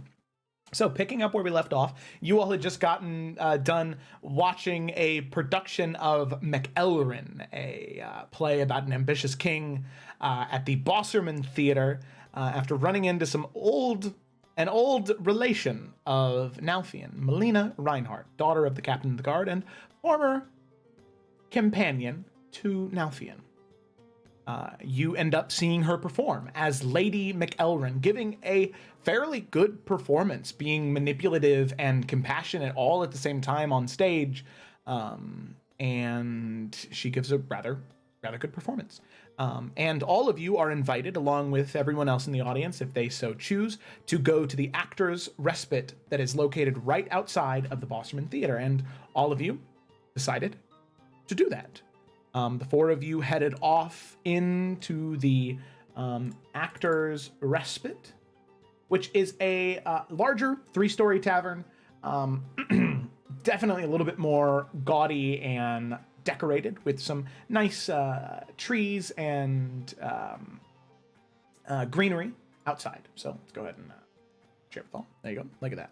The Actors' Respite. So you make your way up to the door. You can feel that warm hearth fire booming out of the door. All of you make your way in, and you can see a crowd of people singing, dancing, joking around with one another as all of you enter. All of them seem to just give you a hearty cheer to you, just happy that you're here. And you begin to make your way in, and you can find a booth or a table, whichever you prefer, to sit down. And there's somebody who comes over, gathers your drinks, and if you'd like any food, and recognizes you, Nalfian, and says, "Oh, so you must be the guest of Mr. Bosserman. I believe he sent something out before the show started. If you'd like, he did invite all of you to his private room in the tavern.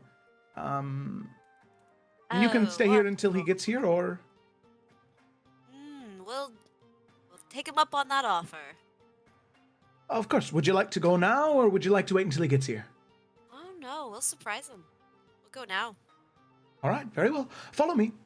And she heads up a couple of sets of stairs until eventually you get to the 3rd floor, and you can see that the 3rd floor, half of the 3rd floor seems to be these different, very large, spacious rooms, and then at the end of the hallway, where you would think it would extend for another set of rooms, is just one doorway.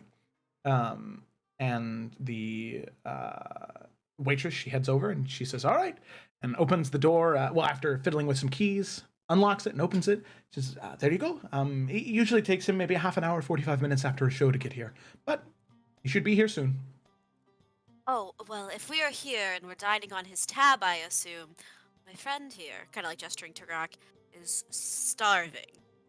Just Oh. send one of each plate you got on the house tonight right on up. Pleasure's all mine. Yes, I will definitely do that, and by the looks of it, looks like he can eat. So I'll bring one of everything. Oh, Start yes, cooking I up a can. second one. Well, please enjoy, and I'll be back shortly. And just happy as ever, not getting any ill intention or anything, just heads down the stairs. And all of you make your way in, and you can see a very, very resplendent room matching the beauty and almost frivolous decoration of the theater itself. Very, very nice tables and chairs, different tankards of wine, different glass bottles of any type of liquor or alcohol you could imagine, decorating an entire back wall. In here, or is there just like the finest of the fine people are in here? No, as of right now, it's just you four. Huh.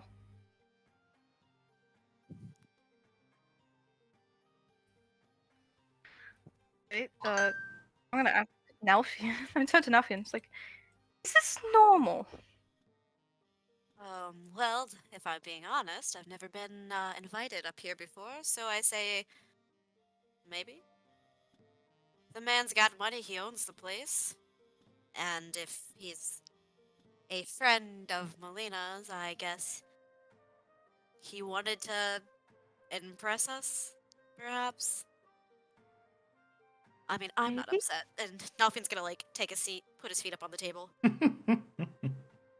pushes his feet off the table. Gives him like the eyes of not that. I mean, he impressed me when his head was cut off. That was top-tier acting.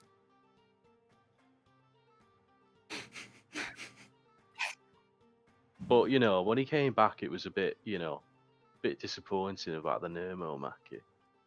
Sorry, the magic of theatre. I've not heard of that magic before, but,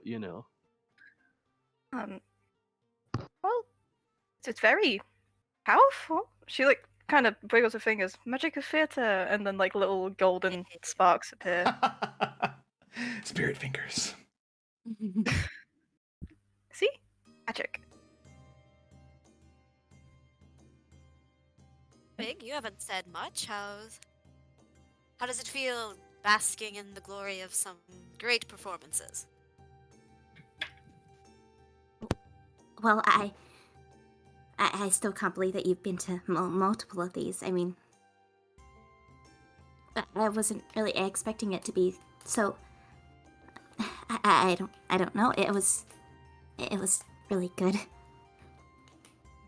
That's my girl, it is. It's nice to pretend you can be someone else for a little while. That's my favorite part.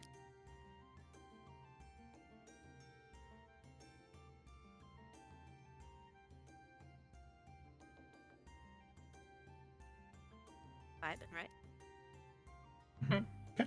All right. So then the rest of you continue to relax for a little bit as you are sitting there drinking, and eventually half an hour passes and the door opens, and it is the waitress along with about 4 other servers setting down different food on the table around all of you.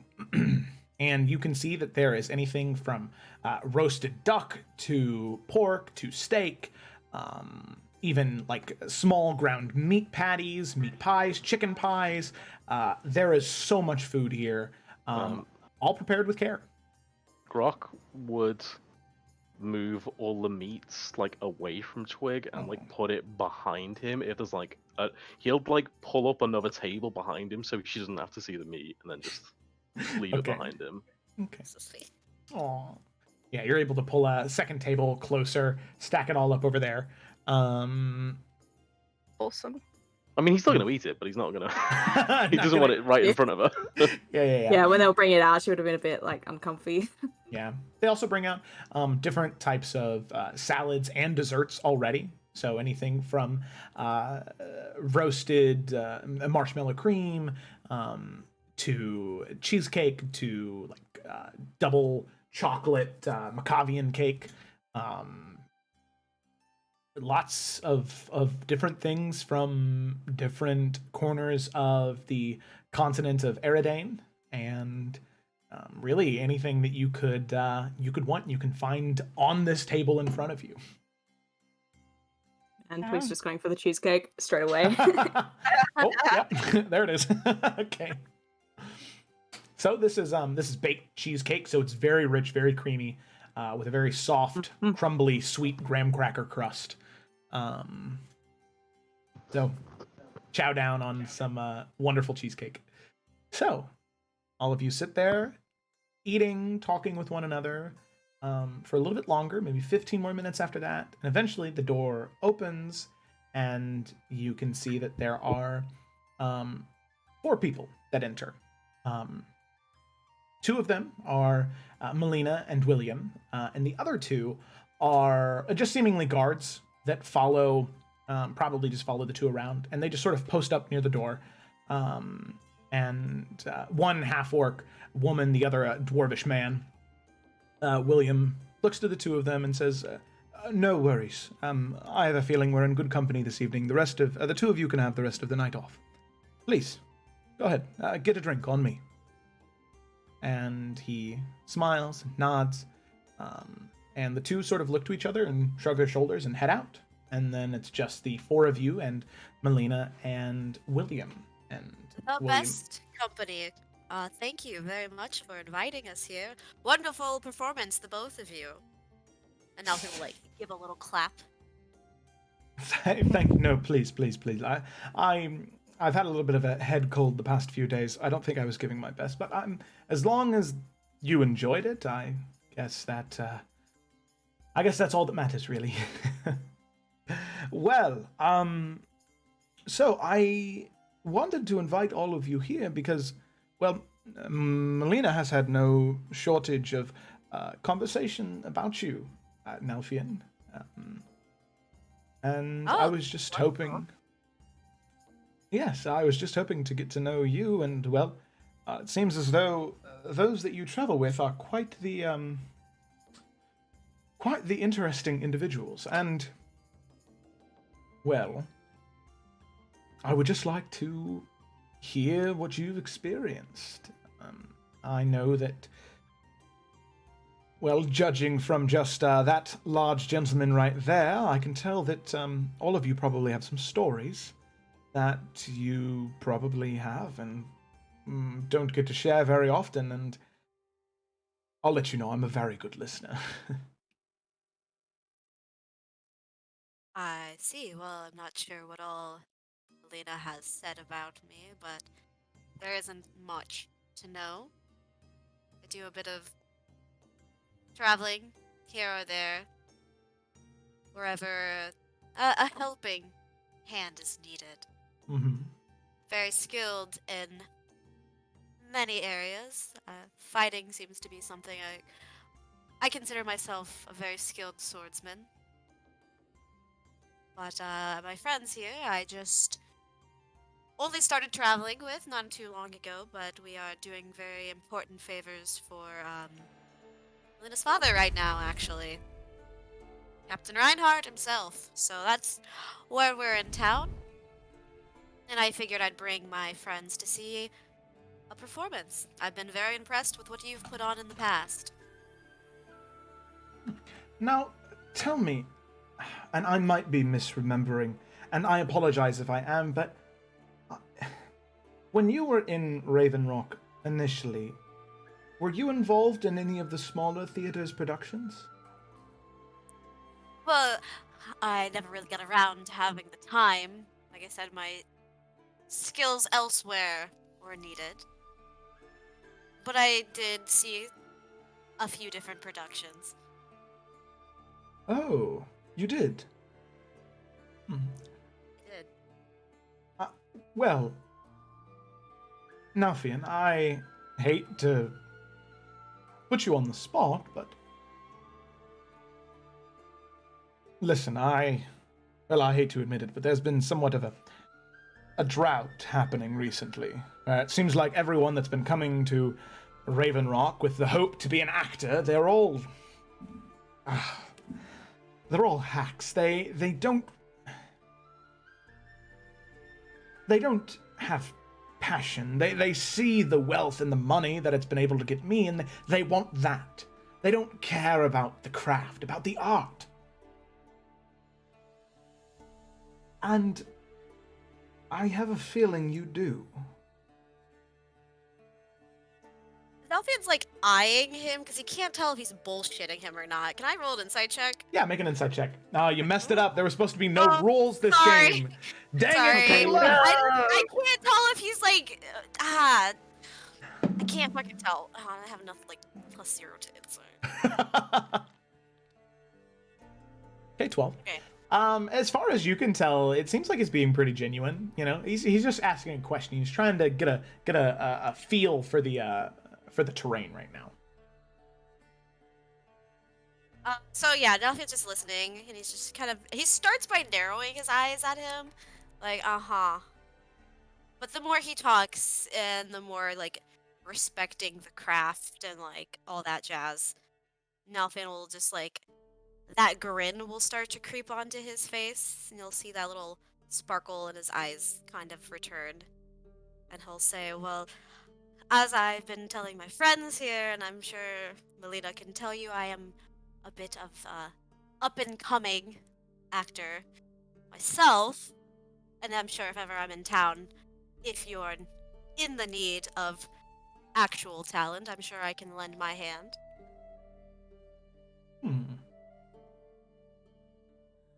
It's very interesting. I'm glad to keep you in mind.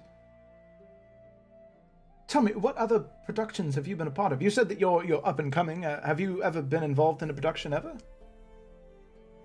Well, you see, I haven't actually had the opportunity to do so. Huh. Very interesting.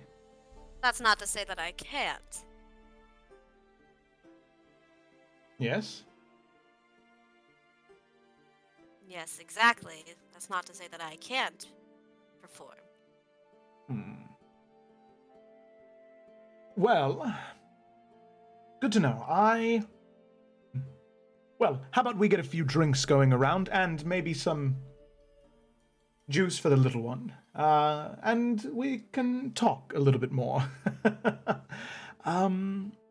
Good. Sorry, Good. I don't mean to be rude or anything. Are you insinuating that I can't? No. I didn't dream of it, and I'm sorry if that implication was made.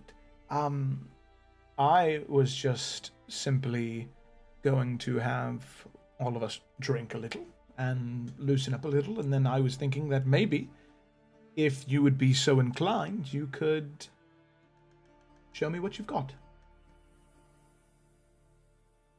You mean right now? Well, it doesn't have to be right now. Believe me, as an actor myself, I understand that sometimes you can't just go at the drop of a hat. You need to feel it come to you. You need to feel the moment happen. Well, I will say, as an actor myself, that sometimes you just have to jump into the moment, don't you? That is correct. Well, why not? We're all here, and I haven't had the chance to have an audience. And Alfian just kind of stands. How about a selection of yours, my dear friend? A popular selection, a recent story of Hamkent, the king of Limark, about a man who seeks revenge from those who bravely wronged him. But yes, sometimes he finds himself asking a different question. Is all this worth living for, or is it better to just kill himself and continue to live through hell? Yes. Well, you know what? I don't care what anyone else thinks. I want to hear this right now. And you can see he's, like, genuinely excited. Mm-hmm. Okay. Nuffy, like, sets his cup down. He does, like, the whole, like, thing. again, for those of you not aware of this piece, Hamkent, King of Limark, a man who was questioning his will to live. Something that I'm sure a lot of us are all too familiar with. He, like, shoots a look at Melina. To be or not to be? That is the question. Whether it is be nobler in the mind to suffer the slings and arrows of outrageous fortune, or to take arms against a sea of troubles, and by opposing, end them. To die, to sleep. No more, and by a sleep to say we end the heartache and the thousand natural shocks that flesh is heir to. 'Tis a consummation devoutly to be wished. To die, to sleep. To sleep, perchance to dream. Aye, there's the rub. For in that sleep of death, what dreams may come, when we have shuffled off this mortal coil, must give us pause. There's the respect that makes calamity of life so long. For who would bear the whips and scorns of time? Thou oppressor's wrong, the proud man's contumely, the prongs of despised love and law's delay, the insolence of office, and the spurns that patient merit of thou unwhorly takes, when he himself might his quietest make with a bare bodkin. Who would fardels bear to grunt and sweat under a weary life, but that the dread of something after death, the undiscovered country, from whose bourne no traveller returns, puzzles the will, and makes us rather bear those ills we have than fly to others that we know not of? Thus conscience doth make cowards of us all. And thus the native hue of resolution is slicked o'er with the pale cast of thought, and enterprises of great pith and moment, with this regard their currents turn awry, and lose the name of action. To be or not to be, that is the question. And Nelfin will give a little bow and sit down. Well, in all honesty, my friend, and you can see him kind of reach over to his eye and just rub away a little tear. That's fucking right, boy. I have never been so moved by one of my own works. I have to be entirely honest with you. I don't think... I think that you performed that better than I did on opening night. Oh, well, I wouldn't go that far, but if you're saying it, I'll fucking take it. You know, Melina, I do not understand why you said the things you did about Nalfian. He's charming, he's good. He's so good. Hold on. What have you been saying about my fucking boy? What do you mean saying about my fucking lad? I haven't said anything that wasn't true. And what is that? How I thought you were a bit of... I thought you were afraid of many things, even though you pretend to not be. And that I think that you think you are so much better than what you are when it comes to many things.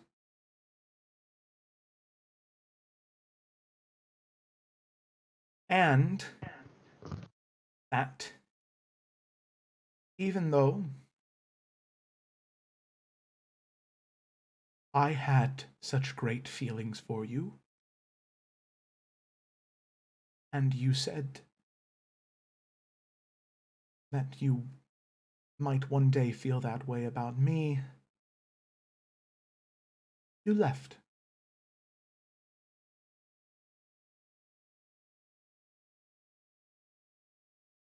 And I was I fine with it don't- on that day, but I can promise you that I am not fine with it. I don't really think this is the conversation we should be having in front of anyone. Yes. Well, if you'll excuse me, I think that I need to get back home. I've been out fairly late already. William, I think that while I have enjoyed our time together, you will need to find a new Lady McElrin as my time working in the Bossaman Theatre is over. And, by the way, the head cold did affect your performance. You were off tonight. And she stands and she goes to walk out of the room.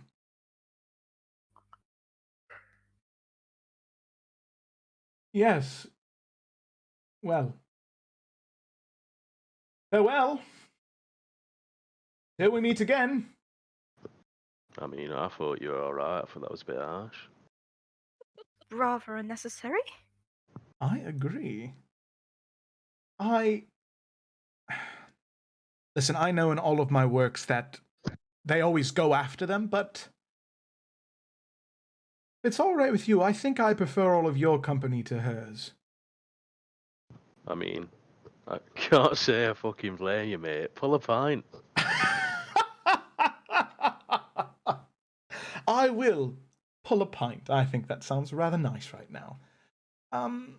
Before I do, Nalfian, would you mind if I talk to you in private momentarily?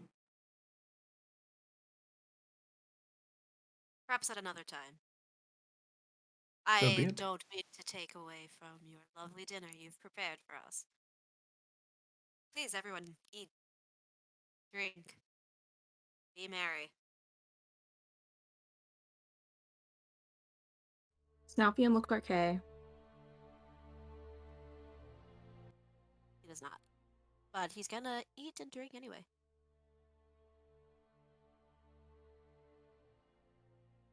Yes. Well. I'll be back. And William steps away and he gets a pint and he gets another one for you, Grok, and sort of slides it across the table to you. Well.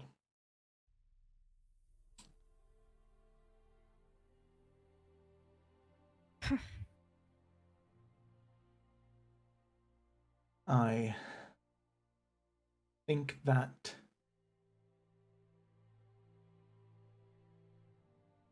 it's odd. My entire career centered around writing words and coming up with the right words for the right situation, but I think for once I am at a loss.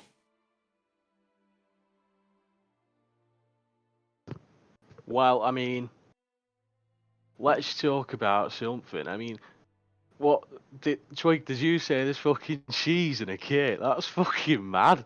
Who puts cheese in a cake? Oh, well, it's not like cheese. It's different. But it's cheese in it. To some extent, I suppose. I don't really know. I think that it's prepared in a similar way to regular cheese, but it is sweeter and more creamy, almost like a Excuse me. And now if you don't get up and leave. Shit.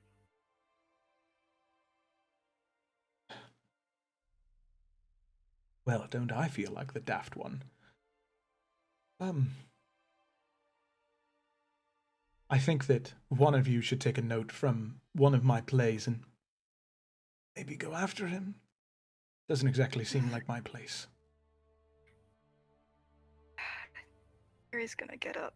I'll be right back, and follows him. Yes. Well, and William will kind of talk to the two of you about the exact complexities of cheesecake and theorizing on how it might be made. But while that Trying to get conversation Brock is to happening, understand what cream cheese is. yeah. But while that is happening, we're gonna cut away. Nalthine, you walked out. Were you walking outside? Just walking down below? He was Where were? going to find wherever Melina went. Okay. Ship. Okay. So as you walk out and down, you can see her in the bottom floor, sitting at a table with a whole bunch of the other actors, just joking and talking, laughing back and forth at one another. And your passive perception is good enough to know that all of these actors and even Melina, they're all kind of shit talking William. In They're bigger dicks than I am. Yeah, in a whole bunch of different ways, talking about how, the one line of the one soliloquy, how he just completely botched it and fucked it up, how, he was drinking during the scene changes and all of this other stuff, just really, really dogging this guy. You hear that and you can see her there joking and laughing and drinking quite a bit. But as you are sort of standing there watching, waiting, Yeah, I'll approach, and Nalfion will just say, "Well, I'm sure he could act you all under the table. Now, if you don't mind fucking off," and he'll just kind of walk right up to Melina. And all of the actors kind of get up from the table they were sitting around and just move away. And Melina just looks to you and says, the smile fading away. What? You could have pulled me aside, could have called for me, sent a raven. Hell, your fucking father knows my every move in this city. But instead, you decide to have this conversation in front of everyone. That make you feel better about it? About the whole thing? Do you feel good?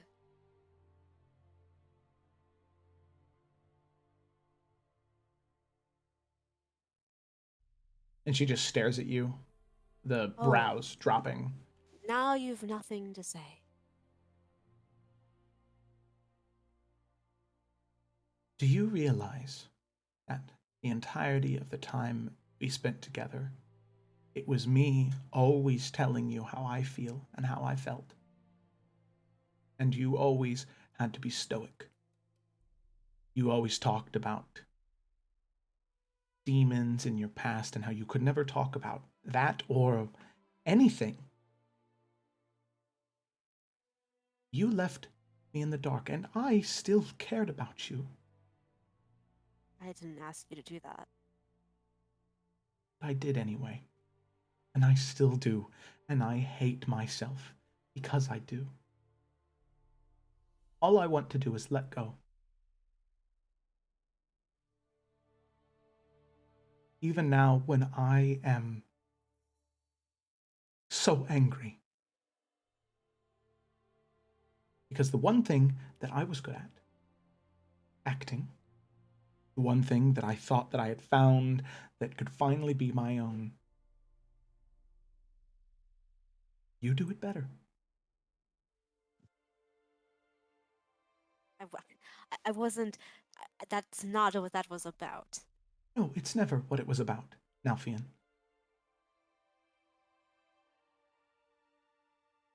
You never do any of it on purpose, but it always seems...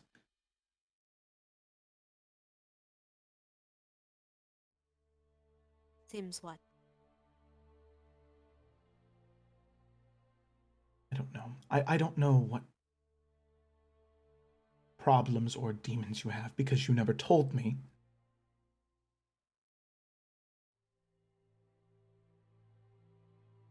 I just hope that one day you learn to look past them.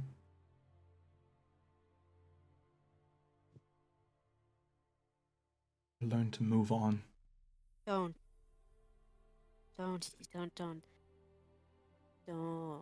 do that. Don't talk about things that you don't know.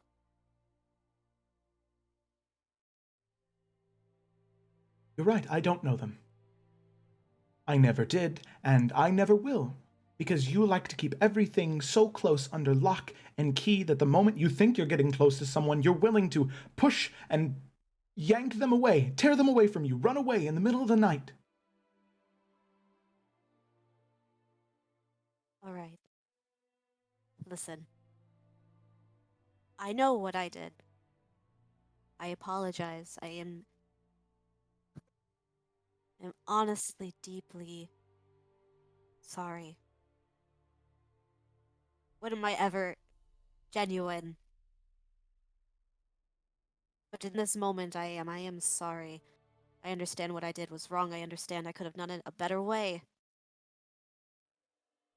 But what you don't understand is what I choose not to say isn't because I don't want to open up or I don't want to let you in.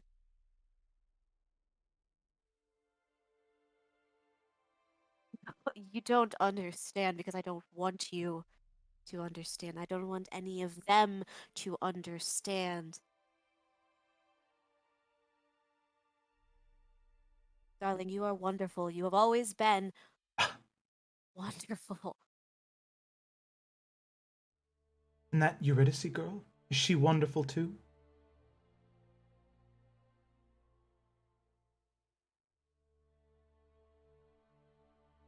This has nothing to do with Eurydice. Oh, it doesn't. No.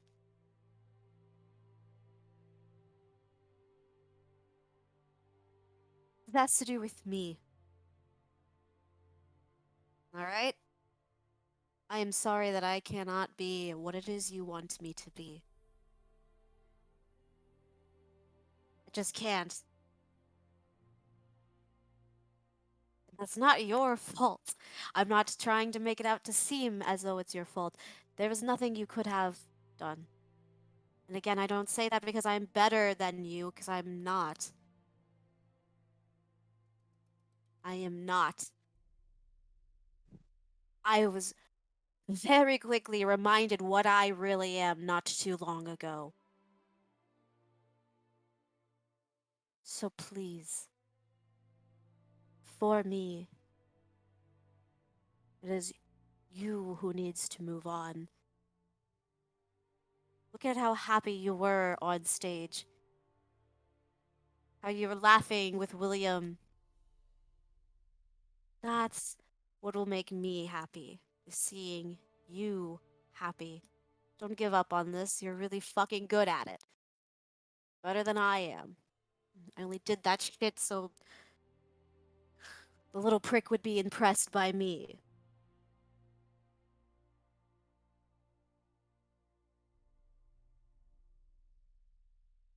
Please, be happy without me in it.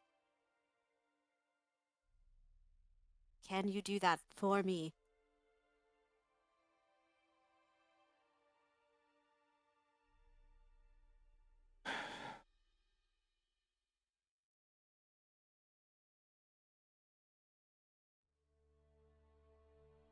And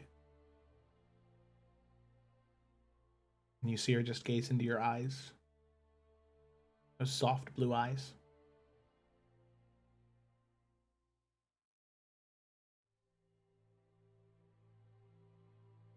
And you can see her begin to lean forward towards you.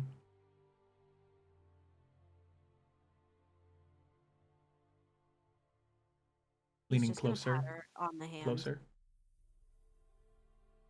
And she stops.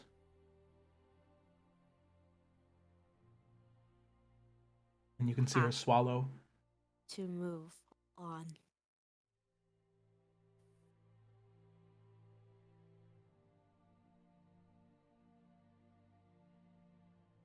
Yes. You don't need me. You don't. You'll be much, much better off. Alright? Yes. The next time I see you, I want to see that smile as big as it was on stage when you just murdered that man, but even bigger. Okay? No, like, wipe the tear out of her eye. She puts her hand on your hand that's on her cheek and says, I'll do you that service if you do me one.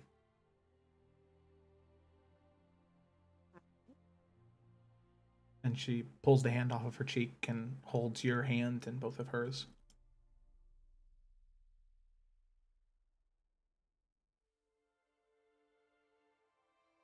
Whoever you are, underneath all of those layers and behind all those walls, Nalfian,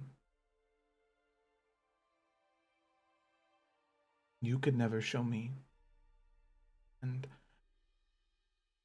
I could never learn.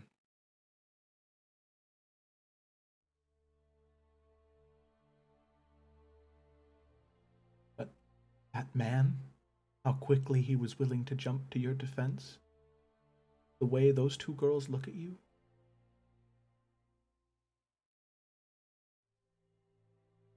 you can't hide from them forever.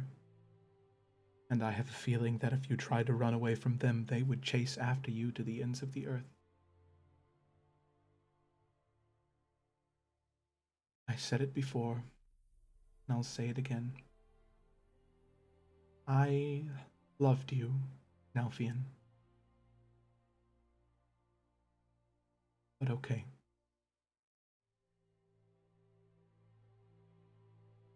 Okay. She lets go of your hand and leans back and says, well, I should be going. As I said. You should apologize to William and offer to take him out away from the rest of us. I think he really likes you, but I don't think he knows how,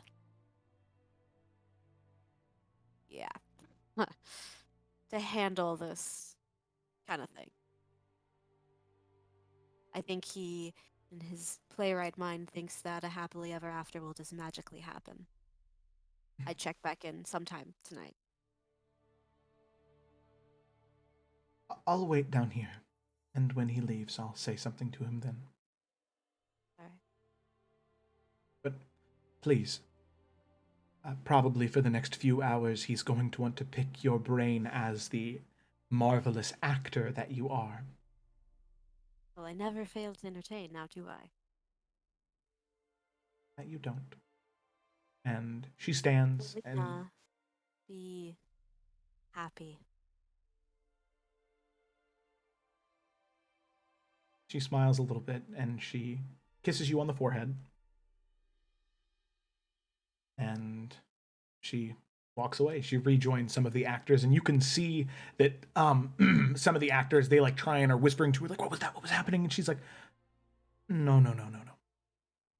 Nope. Let's talk about something else. Please? And just immediately changing the subject, and you can see they're all kind of tore up to talk about it, or to move away from it, but they do as she wishes, and they continue to talk about something else. And I will say, Eurydice, since you decided to follow, you can't read lips. You couldn't hear them. The tavern was too loud. But you did see all of the movements. Okay. Yeah. So I have movements next. So with that, Nalfian, do you stand and go to head back? Yes. Okay. So you see him stand and get ready to turn. Do you make eye contact with him, or do you try and pretend you weren't there?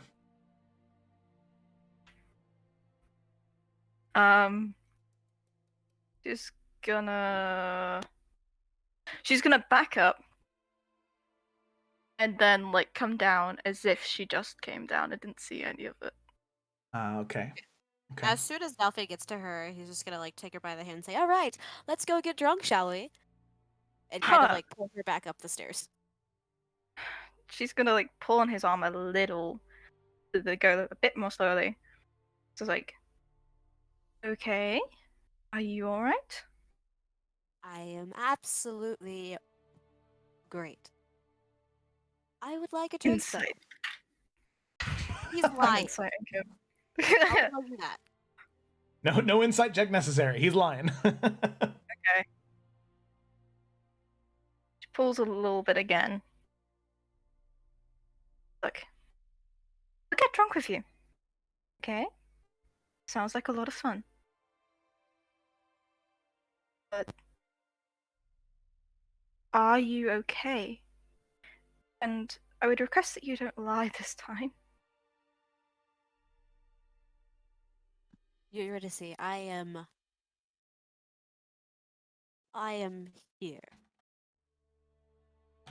Is that a better answer for you?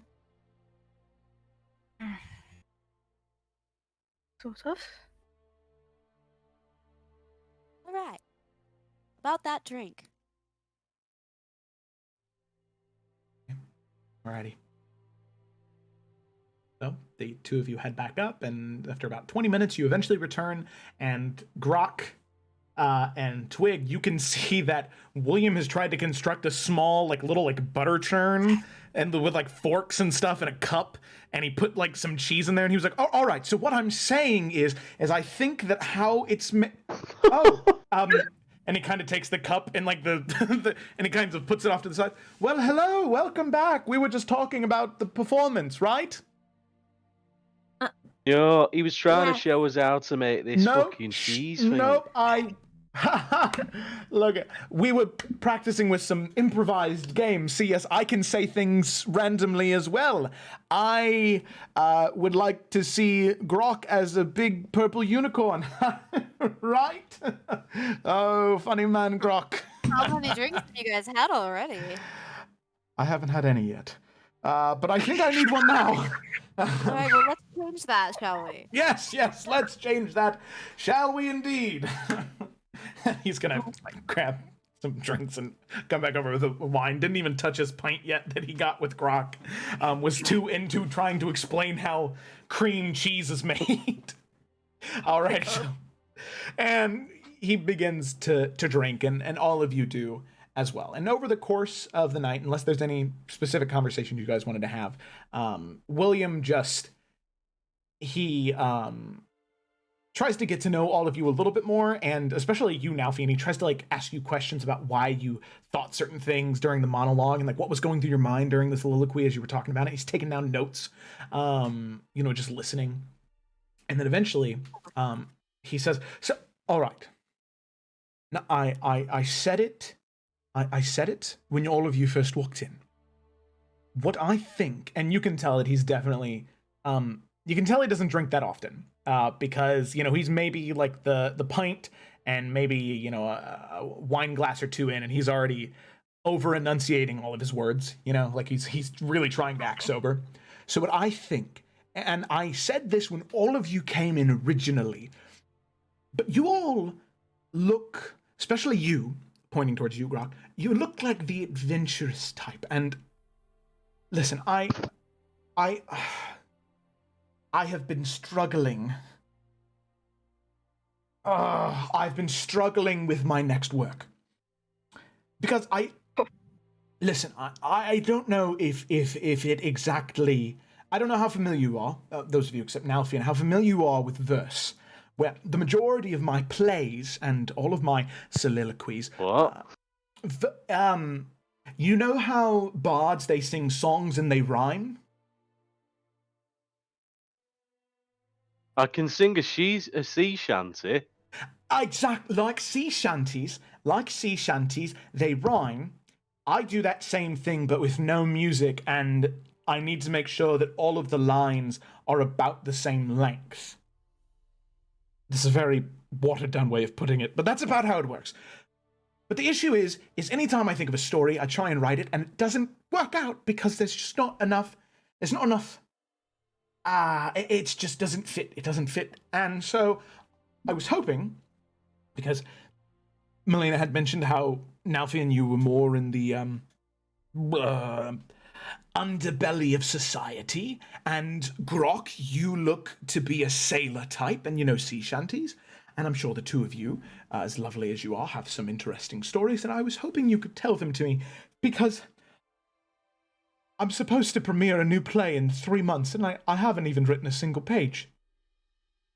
So, if you could tell me some things that you've done, stories that have happened to you, and if you would let me write them down and turn them into a play, well, if the production is successful, I would be more than happy to pay you royalties. if I use your intellectual property? Royalties. It's Money. your money. Give Yes. us money. Yes, gold, platinum, silver, copper, Oh, whatever it is. right. Yes. Okay. Say no more. Well, we can sell them about that fucking island, and then those fucking own corsairs. Yeah, there were like minotaurs with like huge horns, and like an island that like disappears. Island disappear. Oh, the Isles. Yeah. Oh, yes. Island and yes. Please. So, Grok. Then I assume that if this was on the boat, you were the leader. Then, right? You're the head of this group. Sure. Oh yes, Grok. he was Yes. our captain who raced us into victory that day. Go on, Grok. Tell them how you raced us onto the other boat. Oh, so you're the captain of a ship then? Oh, yes, Captain Wait, Grok. what about Captain Heather Scott? Sorry. She's confused. She means first mate. Heather Scott. First mate. Oh, you're the Heather Scott's a first mate now. Well, Afraid so. Grok's running the whole thing.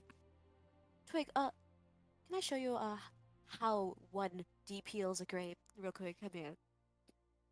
I'm gonna distract. Anyway, so first mate Captain Heather Scott, first mate Heather Scott, and then Captain Grok, just Captain Grok or Captain Grok?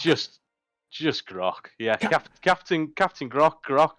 Nah, ask, call me what you want. Call me dickhead. Not fuck, mate. Don't call him that. Maybe just call him Captain Grok. That sounds lovely, amazing. All right, Captain Grok. And then there were the Minotaurs, and so you go through explaining the story. How many details do you give? Do you just give everything related to the Minotaur and the islands? I'd kind of like, if he was into it and he was like supplying me with drinks, I'd kind of start dramatizing it a bit. He's for definitely Grok at least. You were to see mildly drunk and she's helping. She's doing the same thing. And I think he'd be like kind of leaving out some details, but he would specifically be like, he would definitely tell a bit where the Minotaur like turned around and he goes, "Catch this, you fucking nana." Oh yes.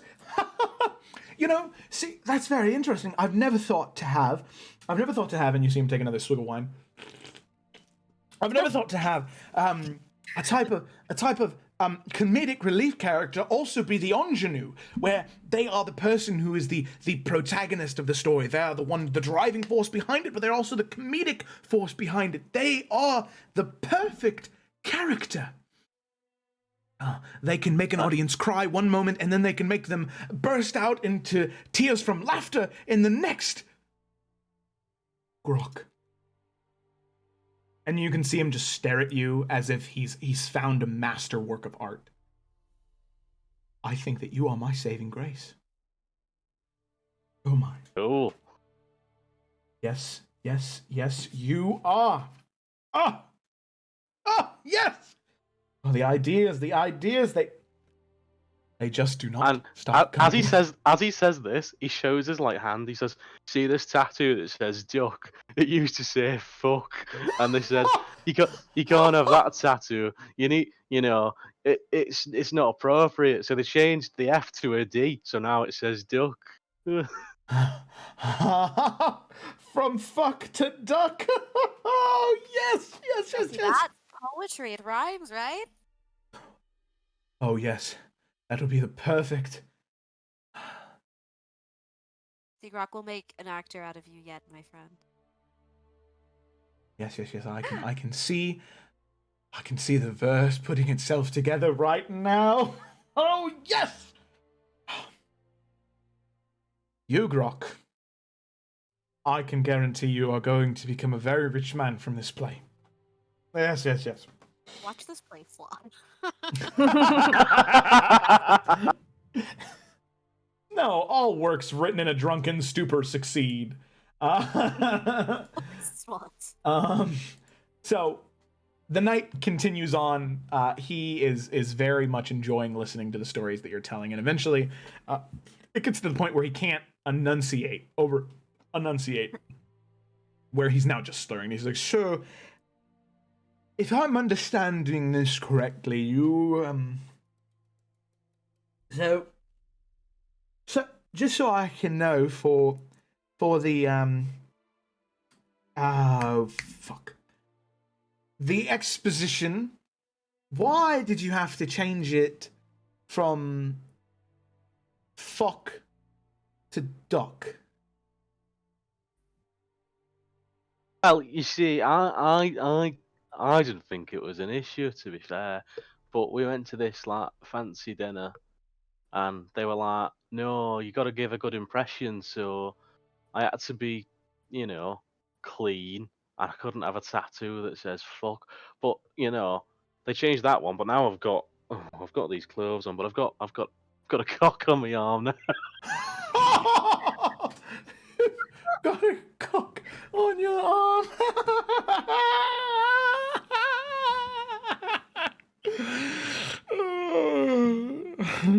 Well, William, it has been an absolute delight.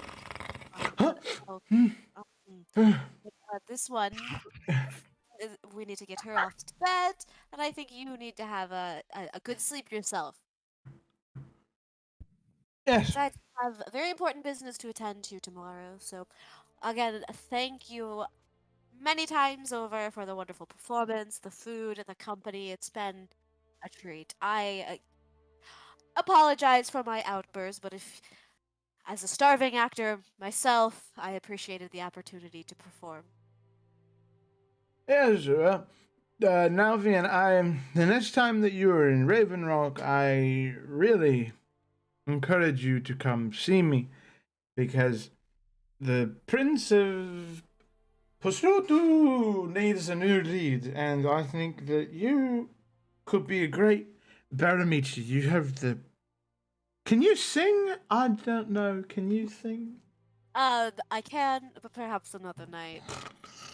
Sing me a lullaby, Nalfian, please. Now, just gonna put his hat on his head and cover his face. All right, I think it's time to head home. You can just see him kind of pass out in the chair.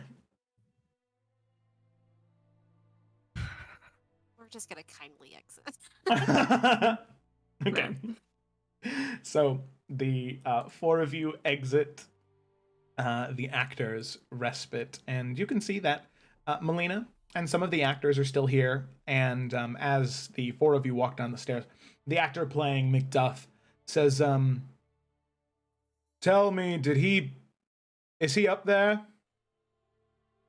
Why? Is he asleep? Passed out, I mean. Why? Well, typically whenever he has guests, he drinks himself into a stupor and passes out, and there was one time we found him in a pool of his own vomit, so we were just trying to make sure we don't lead to the accidental suicide of William. He's fast asleep. If you want to go check on him, that would probably be a great idea. All right. Just be nice to him, yeah? Oh, of course. He is William Bosserman, but be nice to him. Yeah, of course. What? Yeah, be fucking nice to him. I'm not speaking fucking common. Don't be a dickhead. You are. I was just trying to be considerate. Fine. All right. My apologies. Didn't mean to ruffle any feathers. All right. We're all good. Everything's fine. Everything is perfect. Go check on him. Make sure he doesn't accidentally vomit himself to death. Of course. Yeah. Of course. Yeah. Yeah. Kind of makes his way around. And he's walking past you, Gog, and he's like, "I'm sorry, big lad. Didn't mean to offend you at all. I was just confused, is all. All right. We're good. We're fine." He kind of turns around and heads up the stairs. Rock, he was being perfectly nice. Was he? Yeah. Oh, he was just showing concern for William. I mean, would you like him to accidentally kill himself in his own sick? I don't think so. No, but He's been fine until now. I think Because they've been checking on Rock him. means well. He's a nice guy. Why are you fucking dogging on me? I'm making sure they're not being a fucking dick to him. Yeah, What's William's the difference had between this fucking a dick? very. I'm very sorry, but when I was on a fucking pirate ship, if you fucking fall asleep, you'll get fucking thrown overboard This or is not a fucking. pirate ship, Grok. I think we should go back to the tavern. I think we should definitely go back to the tavern. Grog was concerned for William. He's had, if he's been dealing with Melina the way that I have, he's had a rough night. He needs all the support he can get. Let's go. All right. You're So had a little too much drink. She's getting feisty. so with that, the four of you then make your way from the Bosserman Theater all the way back to the Golden Rookery. Look at that, teleporting. So making your way now, it is probably 1 a.m. on Friday when you eventually do get back to the Golden Rookery. And you can see Maggie still working away as she works the evening shifts. She sees all of you coming in and she says, "Oh, well, look at you all, just as pretty as you left. And, well, Grok, I can see the oil was a good choice for you. Looks nice." Oh, it's like I said, dressed to the nines. What is it? Nelfin said, I look kingly. That's right. That indeed you do. Well, all hail King Grok then, huh? Oh, quite like the sound of that. Well, is there anything I can get the four of you? Or are you heading off to bed?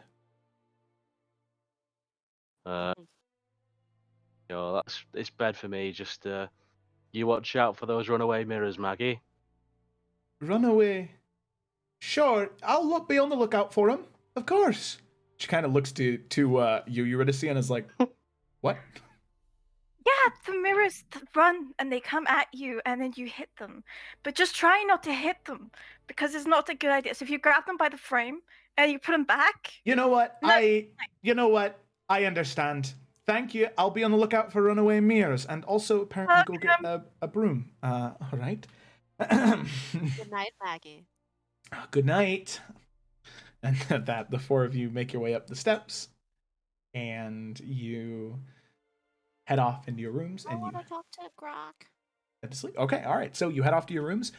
Eurydice and Twig head off into the ladies' room, and you can see that any of Shit, we never said anything about Izzy. You can say We weren't something in the really meant morning. to. Yeah. You can wait to say something till the morning. So you can see that all of Izzy's belongings that were in here are gone, except for a small note that is on top of her chest. And you can see that the note, it just details the information that she gave you verbally, and also a written excuse as to why she had to leave. Same thing that she told you earlier. But inside the chest, is the staff that Bishop Vizira used to sort of trick people into trusting her. So, the two... I was not going to do it, and now I've decided I'm going to do it because she's drunk. Eurydice is going to grab Nalfi. Oh, wait. I was going to talk to Grok first. Okay, you talk to Grok first.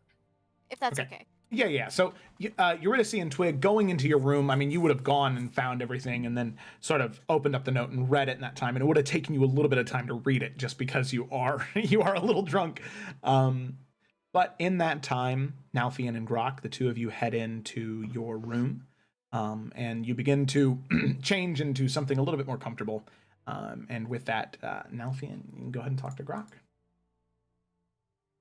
As he comes into the room, he's just gonna like kick the glass into like one corner of the room. And just kind of like sit on his own bed, and he's just gonna say, "Grok, do you mind if I have a quick word with you?" No, can have a few, mate. I'm not fussed. I say this because to be honest, I don't feel as though I have many friends that I consider real friends. But Grok, you are probably the closest friend I have. I'm not trying to get all soft on you now, but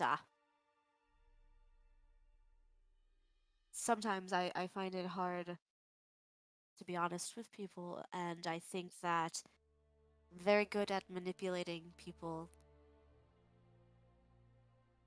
But I want you to know that you are my friend, and I trust you, and you will always go out of your way to have my back, and I just want you to know that I will always have yours. And I am an asshole. The moment I can be in front of everyone and have everyone look at me, I jump at that opportunity. But again, I don't want you to forget that I am your friend, and I value our friendship greatly. Again, not being soft on you at all here, just being honest. No, honestly, like, yep, same. I mean, you've not tried to fucking kill me, so it's a good start. But trust me, if anyone comes between or if anything happens, I'll sink a fucking fleet, mate. I'm not asked. So don't worry about that. Right there with you, pal. And with the girls, they need you, and even though Jake sometimes I feel is a little afraid, but I don't think it takes much to Well, scare she's her. scared of me. Yeah. Well, I What wouldn't say since when? no, that's not what I meant, that she's afraid of you. I think that there's a lot in this world she's afraid of. And she needs someone like you to remind her that not everyone is scary. Which I realize is the exact opposite of what I told her about everyone in the world's probably out to kill you, but you are the exact opposite of that. I mean, I gave her a necklace. It was quite nice, but to be fair, I didn't tell her it's sharp. So, I mean, if anything That's happened, you could just fucking stab someone with it. It'd do a good job. I think what I'm getting at, my friend, is that if I ever fail them, I trust that you won't. Oh no, I won't. I'll burn half the world down just to make sure I catch the bastards in the flames. Right? And I fucking love that about you, Grok. And I would do the same for you, for them. I just think that there might be some times where I might say or do something that doesn't seem like it's me. And if that ever happens, I just want you to make sure you protect them first. Does that make sense? Really. Really. I would never do anything to hurt any of them, either of you. But there are times where I am not always me. And you know the bit with you in the cave and he like does a thing around his face that look like tentacles. I think that you also know something about control. So I trust you. Right. Do you, wait, do you mean? Do you mean that other you thing? Yeah, exactly. That's exactly what I mean. So, wait, am I looking out for him? What? Or wait, is that you? I'm not sure if you've noticed this, Nelvian. It might come as a bit of a shock to you, but I'm not the smartest man. No, Rock, you are much smarter than you think you are. But I don't know the best way to explain this. You see me right now as I am. Cocky asshole. I run my mouth. I say things I probably shouldn't. I try to outperform the man who wrote the fucking play we watched today. That's me. But there's also another me that does things that aren't very nice. And I'm not talking about childish bullshit. I'm talking about not good things. Shit you've probably seen, shit you probably don't want to see again. And if that happens, that's what I want you to look out for. What do you want me to do? Knock you out? I mean, I can avoid the face. That'd be nice. If it comes to it, whatever it is you have to do. I'm not saying that this is something that'll happen. I just want it to be put out there as my best friend, as the one very few people I trust in this world. I just wanted to put it out there. No, I've got you, love. All right, well, I'm fucking tired, so I'm gonna go to sleep.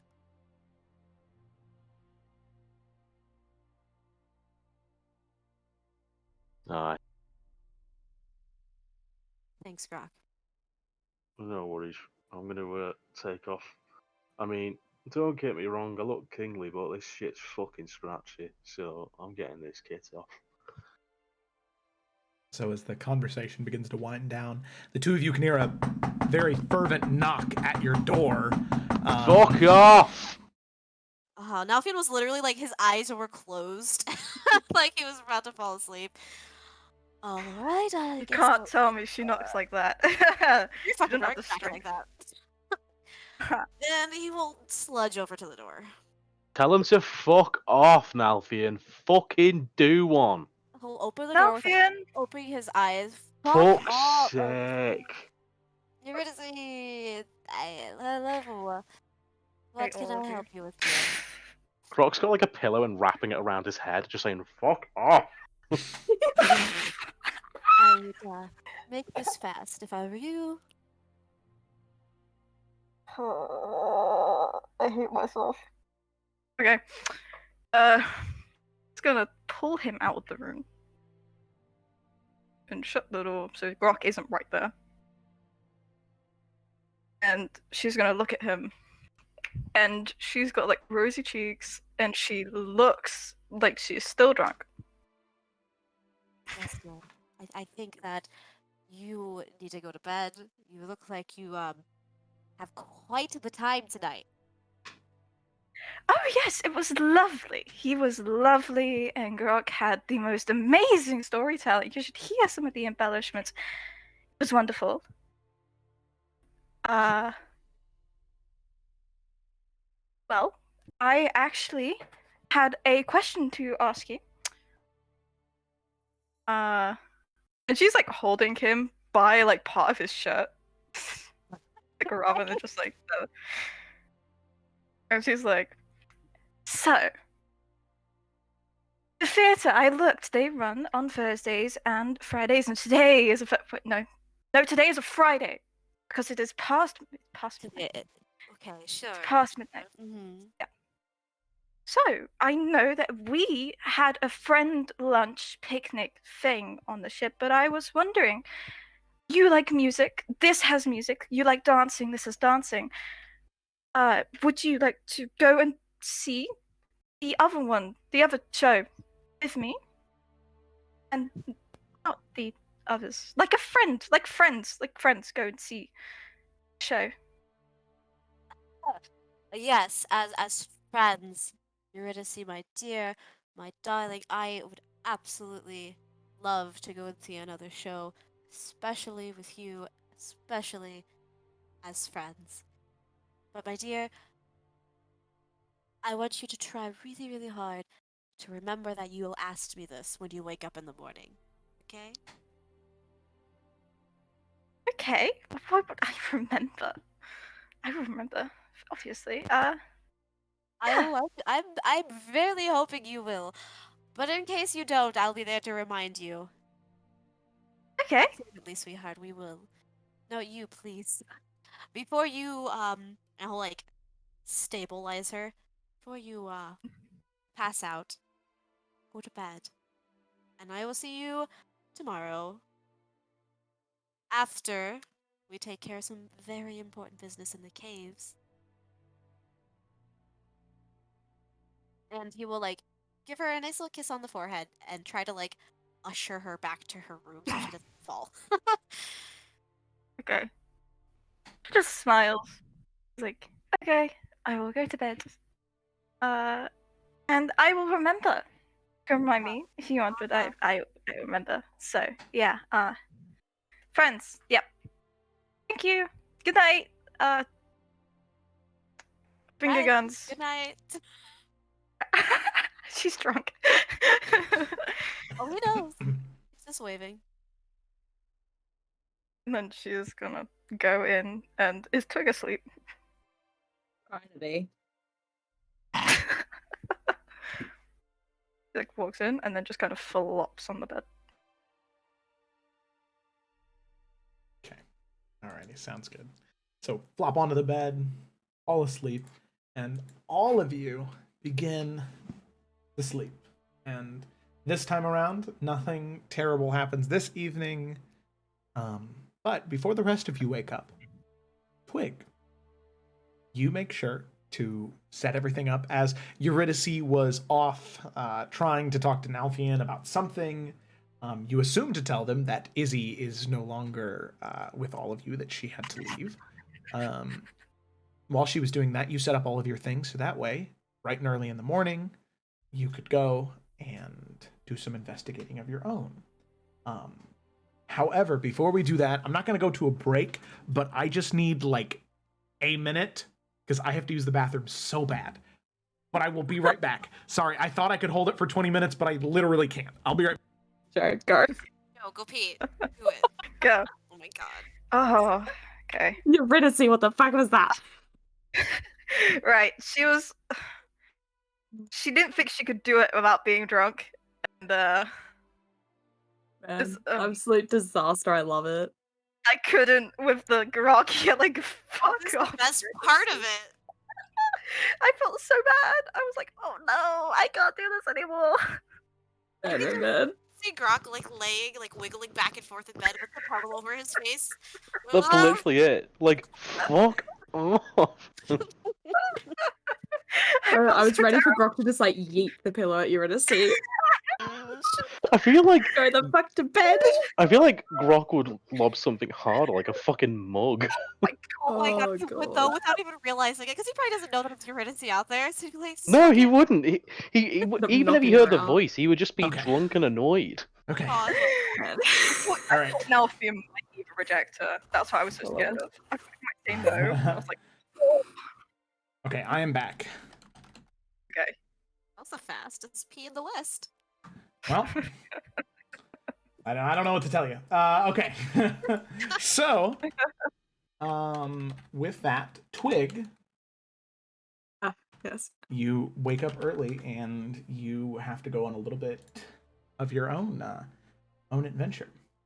And I will say, just like as she's getting there, she'll like when there's an opportune time, she'll try and like slip into some kind of like alley or little passage where like, you know, people wouldn't see her, and she's just gonna disguise self herself. Just into just some like random nondescript person. Probably make herself look older. Yeah, okay. So as if you were just, you know, like a just an adult who just happens to be short. Yeah. Okay. All right. Yeah. So you do that. Well, I mean, So- she can make herself a little bit taller, I'm pretty sure, by like a foot or something. But yeah. Yeah. She just made it just like nondescript person number like 523. Yeah, just somebody perfectly able to blend in. to the others. Okay. So, with that, you make your way. You sneak into an alley very quickly, and you disguise self, reemerge the opposite end of the alley, and you eventually make your way all the way to the exterior of Raven Rock. The gates are open, and you make your way out to the graveyards at the north end of town, outside of the gates. So, as you make your way over there, what is it exactly that you are looking for, Wig? I mean, I feel like she kind of doesn't really know. She's just gonna go there and just like kind of between, like, just walking through, and she's only like half expecting like to see anything, but she's just gonna see if there's like any any black roses around. Okay. Make an investigation check for me.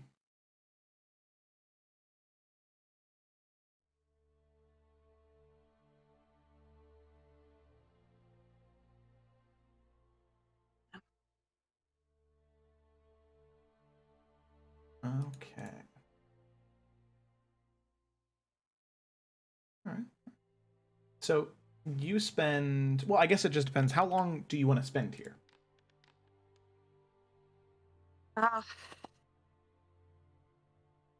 You wouldn't want it to get too late into the morning, but uh she'd probably stay for like an hour max. Because she did leave quite early, so Yeah. just mindful to avoid like, when Having to be the city interrogated. itself is gonna be waking up, yeah. Okay. So you make your way around looking at different tombstones, headstones, all around the graveyard, looking for something. Any type of black rose growing naturally from the ground. You find people who have set down clusters of roses or tulips or other flowers on graves of loved ones or family members. But as you're walking around, at least in that first maybe hour and a half, 2 hours, you don't really find any black roses organically growing out of the ground. So I would say that at this point, you maybe have a half an hour left before you would need to head back. And you haven't found anything yet. So would you like to push it a little bit, or do you want to head back? Would push it a little bit, yeah. Go ahead and make another investigation check for me.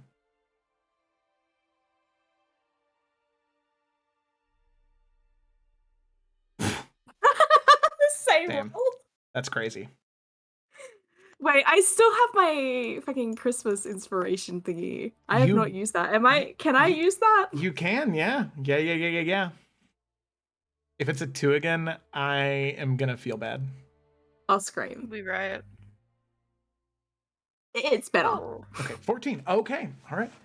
So as you're walking around, you can see the sun begin to rise and crest over the sea, and you know that as of right now, there is no way that you'll be able to rush home in enough time before everyone else is awake.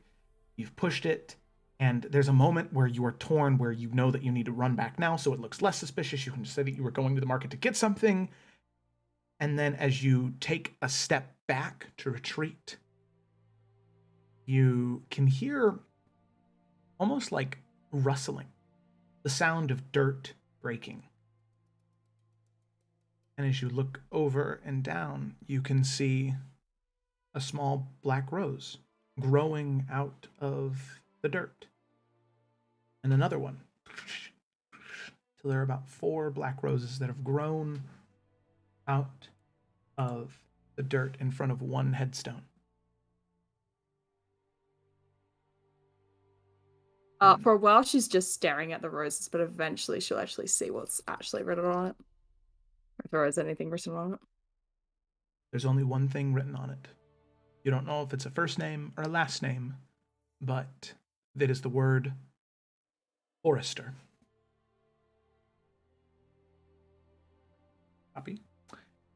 And paste. Oh, no, that wasn't Grok, but... Okay, Grok. That is the only thing that's written on the tombstone. There is no date, no first name. I mean, no, you assume it's a last name, but nothing else on there. But those 4 black roses, they grew right when you stepped near it. Just spends like a couple of moments just like staring back down at the roses. I'm sorry, I feel like I should say something. I don't know what I meant to say. I wasn't...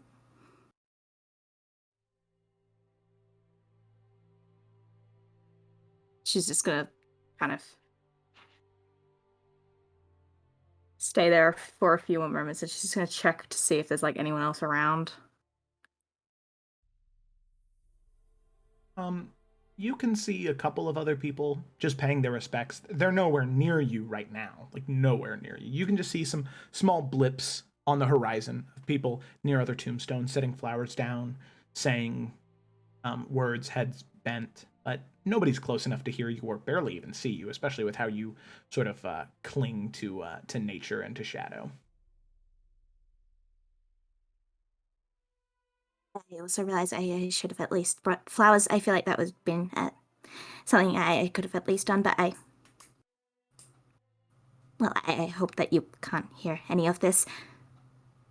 Although the flowers, I'm sorry. She's just gonna start heading back to the tavern.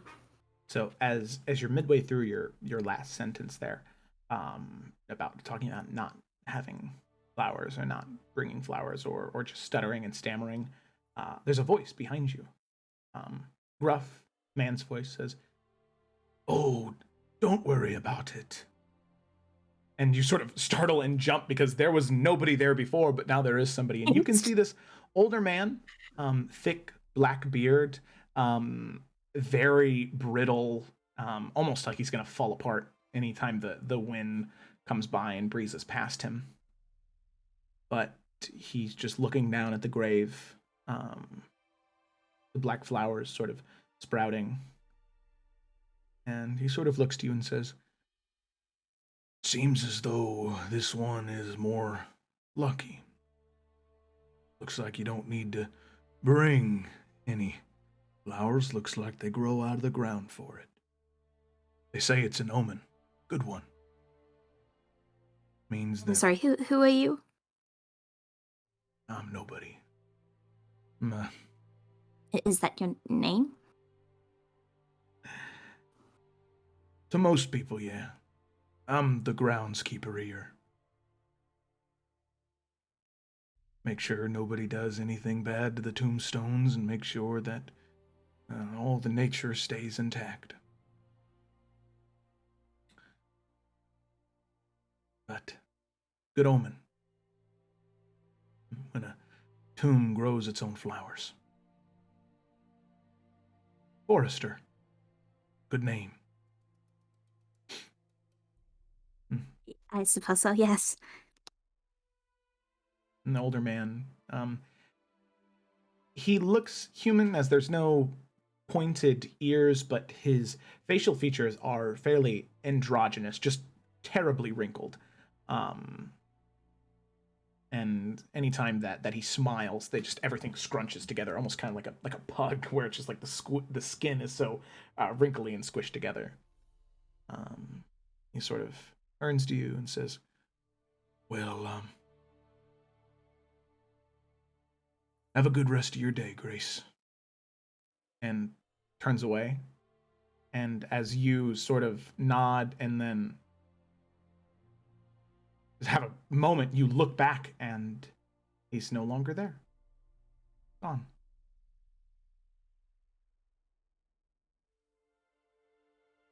Well, she's gonna be standing there in absolute shock at what the fuck that just was. God.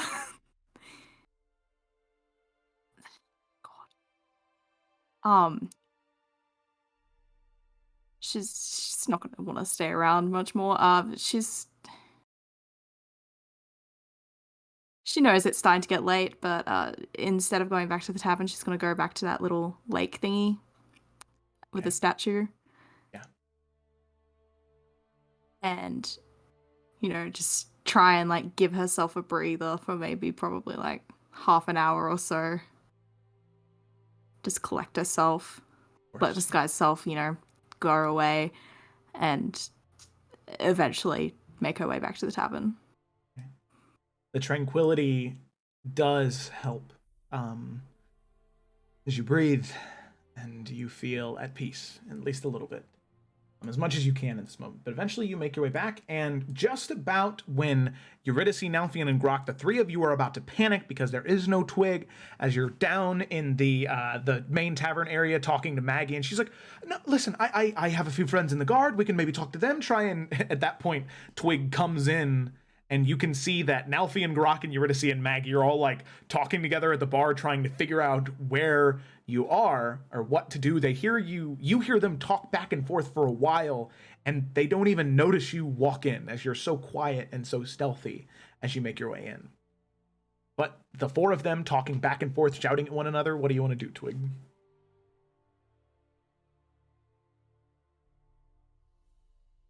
God. Can she hear that they're like talking about her? Oh, yeah. Or are they just yelling at this point? Okay.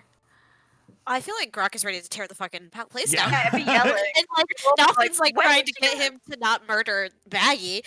It's like, I tell you, Grok, I didn't do anything. I'm telling you, I didn't see her. She didn't leave this morning. Maggie's done nothing. I'm here.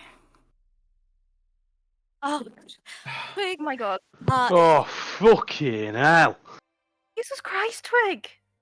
I was just taking a morning walk. I mean, I Yes, haven't but really been on one for a while, so I thought it'd be... I should have said something. I don't know. I didn't want to wake you to see. Okay, well, dear, it is okay. You may take morning walks. You are a very strong young girl who can take a walk. Just please let someone know where you're going before you leave, because... yes, please next time. Huck. I mean, yes. I'm sorry. I didn't mean to cause a scene or anything. No, there's no scene. We were just worried, okay? We just want to make sure you're okay. So just a note next time. Maybe if you don't want to wake me, or just wake me, okay? Okay. Well, crisis averted. Someone want to get Izzy so we can prepare ourselves? I'm sure Din will be here anytime, and we need to get to these caves, get this figured out. Actually, We need to pick up that din and all. yeah, well, about Izzy.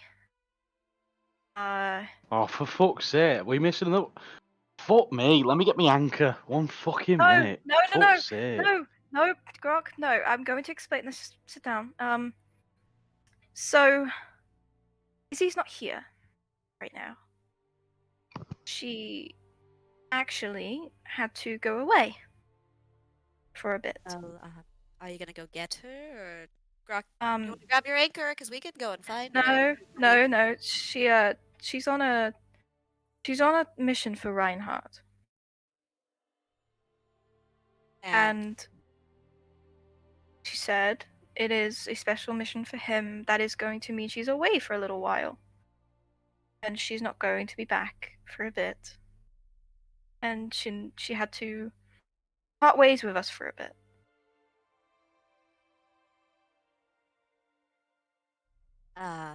Is she okay? Is this... And she kind of looks to between Twig and here to see, why didn't she just tell us this herself? Is something else going on? No, she's fine. She's just, I think she maybe didn't want to worry you guys. She didn't know how you'd react or anything like that. So she just gave the message to me and Twig and told us to pass that on. And Yeah. So, yeah. But she wanted you guys to know that she still she cares about all of us. She always did. She said that we were all really close, but she just has to go and do this thing for Reinhardt. Is he paying her to do this? Probably. And this is what she wanted. Yes. Well, this is what she wanted, and maybe we'll get more information later or something like that. But yeah, she just had to go away for a bit. I see. Well, that's unfortunate. But hopefully, or whatever it is she's doing for Reinhardt, she'll be paid quite well for it. She seems smart. I'm sure she can handle herself. Yeah. But you quiet? Is everything okay? Did you get a chance to say goodbye, or? Everything's okay. She. Oh, well, she left a letter.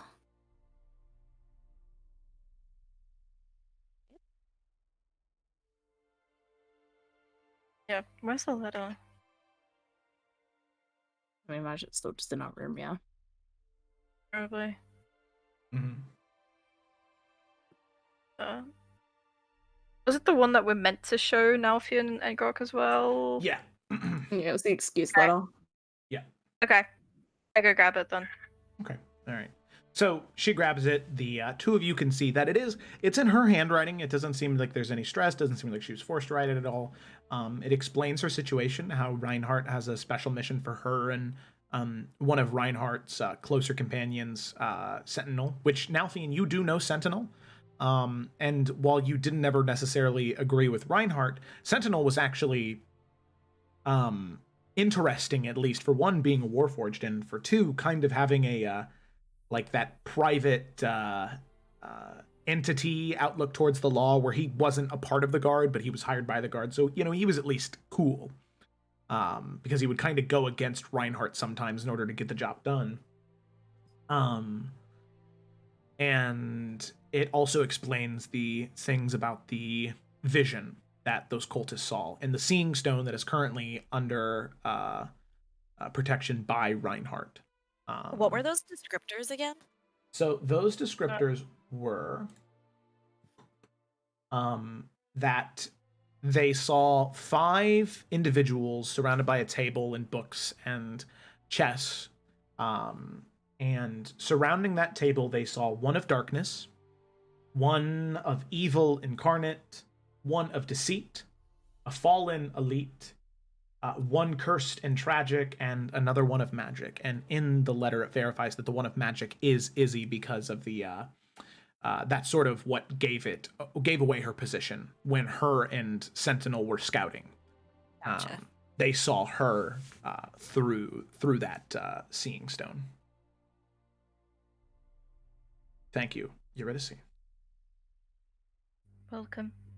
I could have picked a better choice of words to describe myself, but that's fine. Okay. Well, I guess that's that.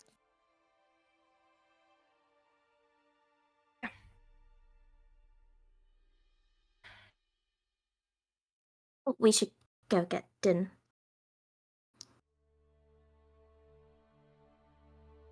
I agree.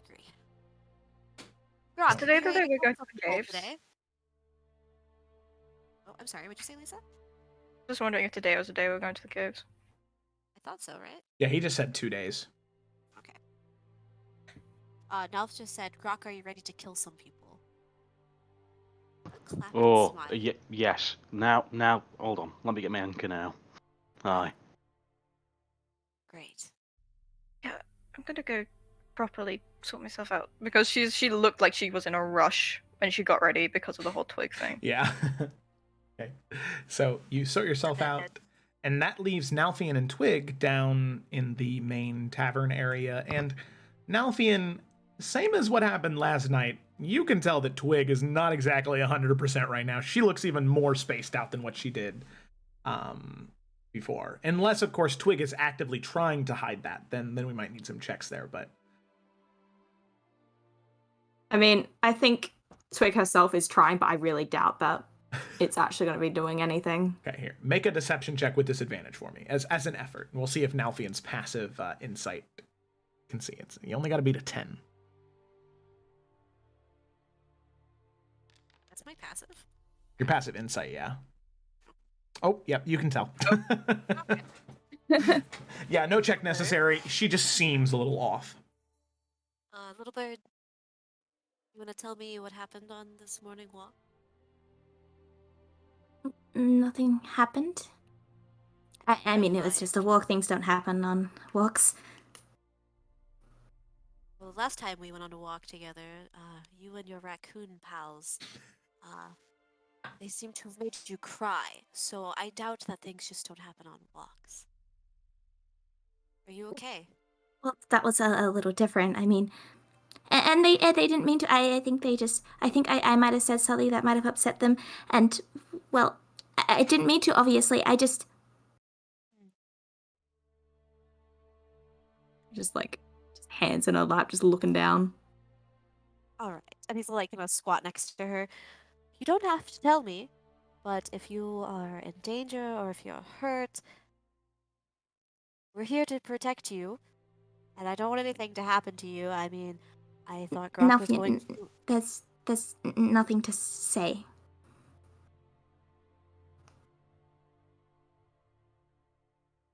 All right. I won't push it.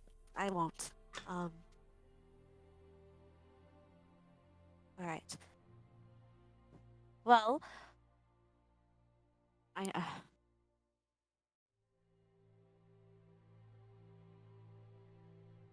think for once he doesn't know what to say, so he's just not gonna say anything and just kind of like I give her a little hug. Okay. She barely hugs back. Yeah. Okay. So, with that, Nalfian, you hug. Twig, you barely hug back. Grok, you get your anchor. Eurydice, you put yourself together. All of you ready. And as soon as all of you are ready and head downstairs, ready to go get Din, almost on cue, you can see Din make his way through the door. Show to everybody, right? Obviously, all of you remember Din. Except instead of wearing his soft cloth and silk robes that he was wearing in the archives, he is wearing almost like Grok. You would recognize it as like a type of splint mail. Right. And he has a longsword at his side, except it is slightly curved in the blade. And it seems to be a very, very light and thin weapon, although it is about the same length as a traditional sort of two-handed longsword. And you can see him enter and see all of you and nod and approach and sit down at the same booth that all of you and says, "If you are ready, then I am ready."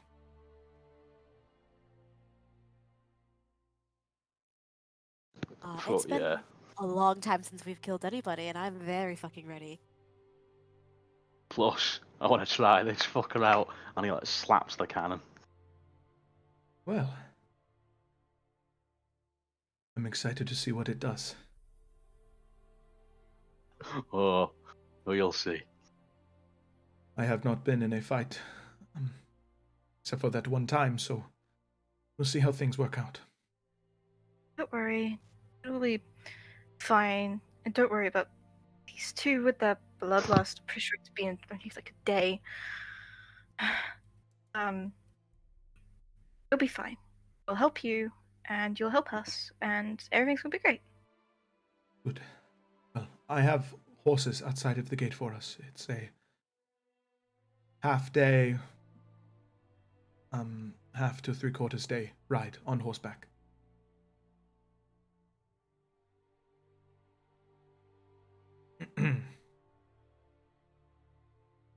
Oh, you all ready? I'm ready. Good. This will feel good, friend. You'll feel much better when it's over. I am ready to find answers. He stands up, and with that, the 5 of you together make your way out the door, out the gate, mount your horses, and you prepare to leave, headed off to this cave, this hideout of whatever these cultists are doing. And that is where we're going to end tonight's session. But I would like to say, I think that one really cool thing that's happened is there's been so much character development and so many good moments. And you know what? You guys did all that sea travel. And you know what I think? I think it's only just that I welcome all of you to level 4. Congratulations. Also, I 1000% agree with JB because my guy. Oh he's yeah, totally been I'm fighting sorry. for it. Fucking bullshit. He had one fight and he accidentally stabbed someone, yet turns up in fucking splint mail and a big ass sword. Nah, fam. Nah, fam. Nah, you're bullying him. He's sus as fuck. Well, you were bullying him, but Stop I mean, being mean to Din. Din's a good bloke, guy. He is a good boy, but he knows how to handle No, he's himself not. too. Yeah, he just knows how to fight. Wait, I'm gonna be right. Oh God, that he does know how to fight. Maybe, who knows? We'll see. Alrighty, so you know what? Let's do a little raidy boy. Let's do a little raidy boy, huh? Yeah. It's been a while. What a way to celebrate level 4. So let's see. Ooh, I like these people's. Oh wait, never mind. That's in not English. Oh, these people are doing the Mythic Odyssey of Theros. That's kind of fun. Maybe are you taking that 20 strength? Yes. Okay. So let's see. Oh, and she's got a cat. Aw, that's awesome. Oh, look at Like that. if we could both take Sentinel, then that would have been insane. But yeah. Yeah, I thought it would work, but what? I wish it could have been like a literal mosh pit of us both in melee. Okay. Oh wait, where's the raid thing at? Oh, there it is, raid thing. Okay. Alrighty. So, Ravenclaw Hepcat. What a name. Alrighty. Love it. Ravenclaw Hepcat. Alrighty. So with that, we're gonna go ahead and start the raid. So please hang out for the raid. Hang out on their channel. It's awesome to be able to help and support other creators on the channel. Because definitely deserve it. Okay, so I'm gonna go ahead and hit raid now. I would like to thank everybody for watching. All of you have been wonderful and amazing. And tune in next Saturday to see the drag out knuckle bearing fight that happens in these caves, or hang out on Tuesday for the Salamander Coast where they're also in a dungeon, or next Friday, as long as the world isn't ending for our players who are experiencing power outages. For tomorrow for a one shot, yay! Oh yes, that's right. And tomorrow we will be live for a one-shot DM'd by my wife, Kayla, who plays Nalfian, Monstrum, and I am very, very excited for it. I will be guest NPCing, and she's a wonderful DM. I really thoroughly recommend that you tune in tomorrow. Okay, so that is it. Thank you so much for watching, and let's raid. Okay, let's see. Let's do it. Move to Shadlands. Like, our camera, that's what it looks like. Are we leveling up on D&D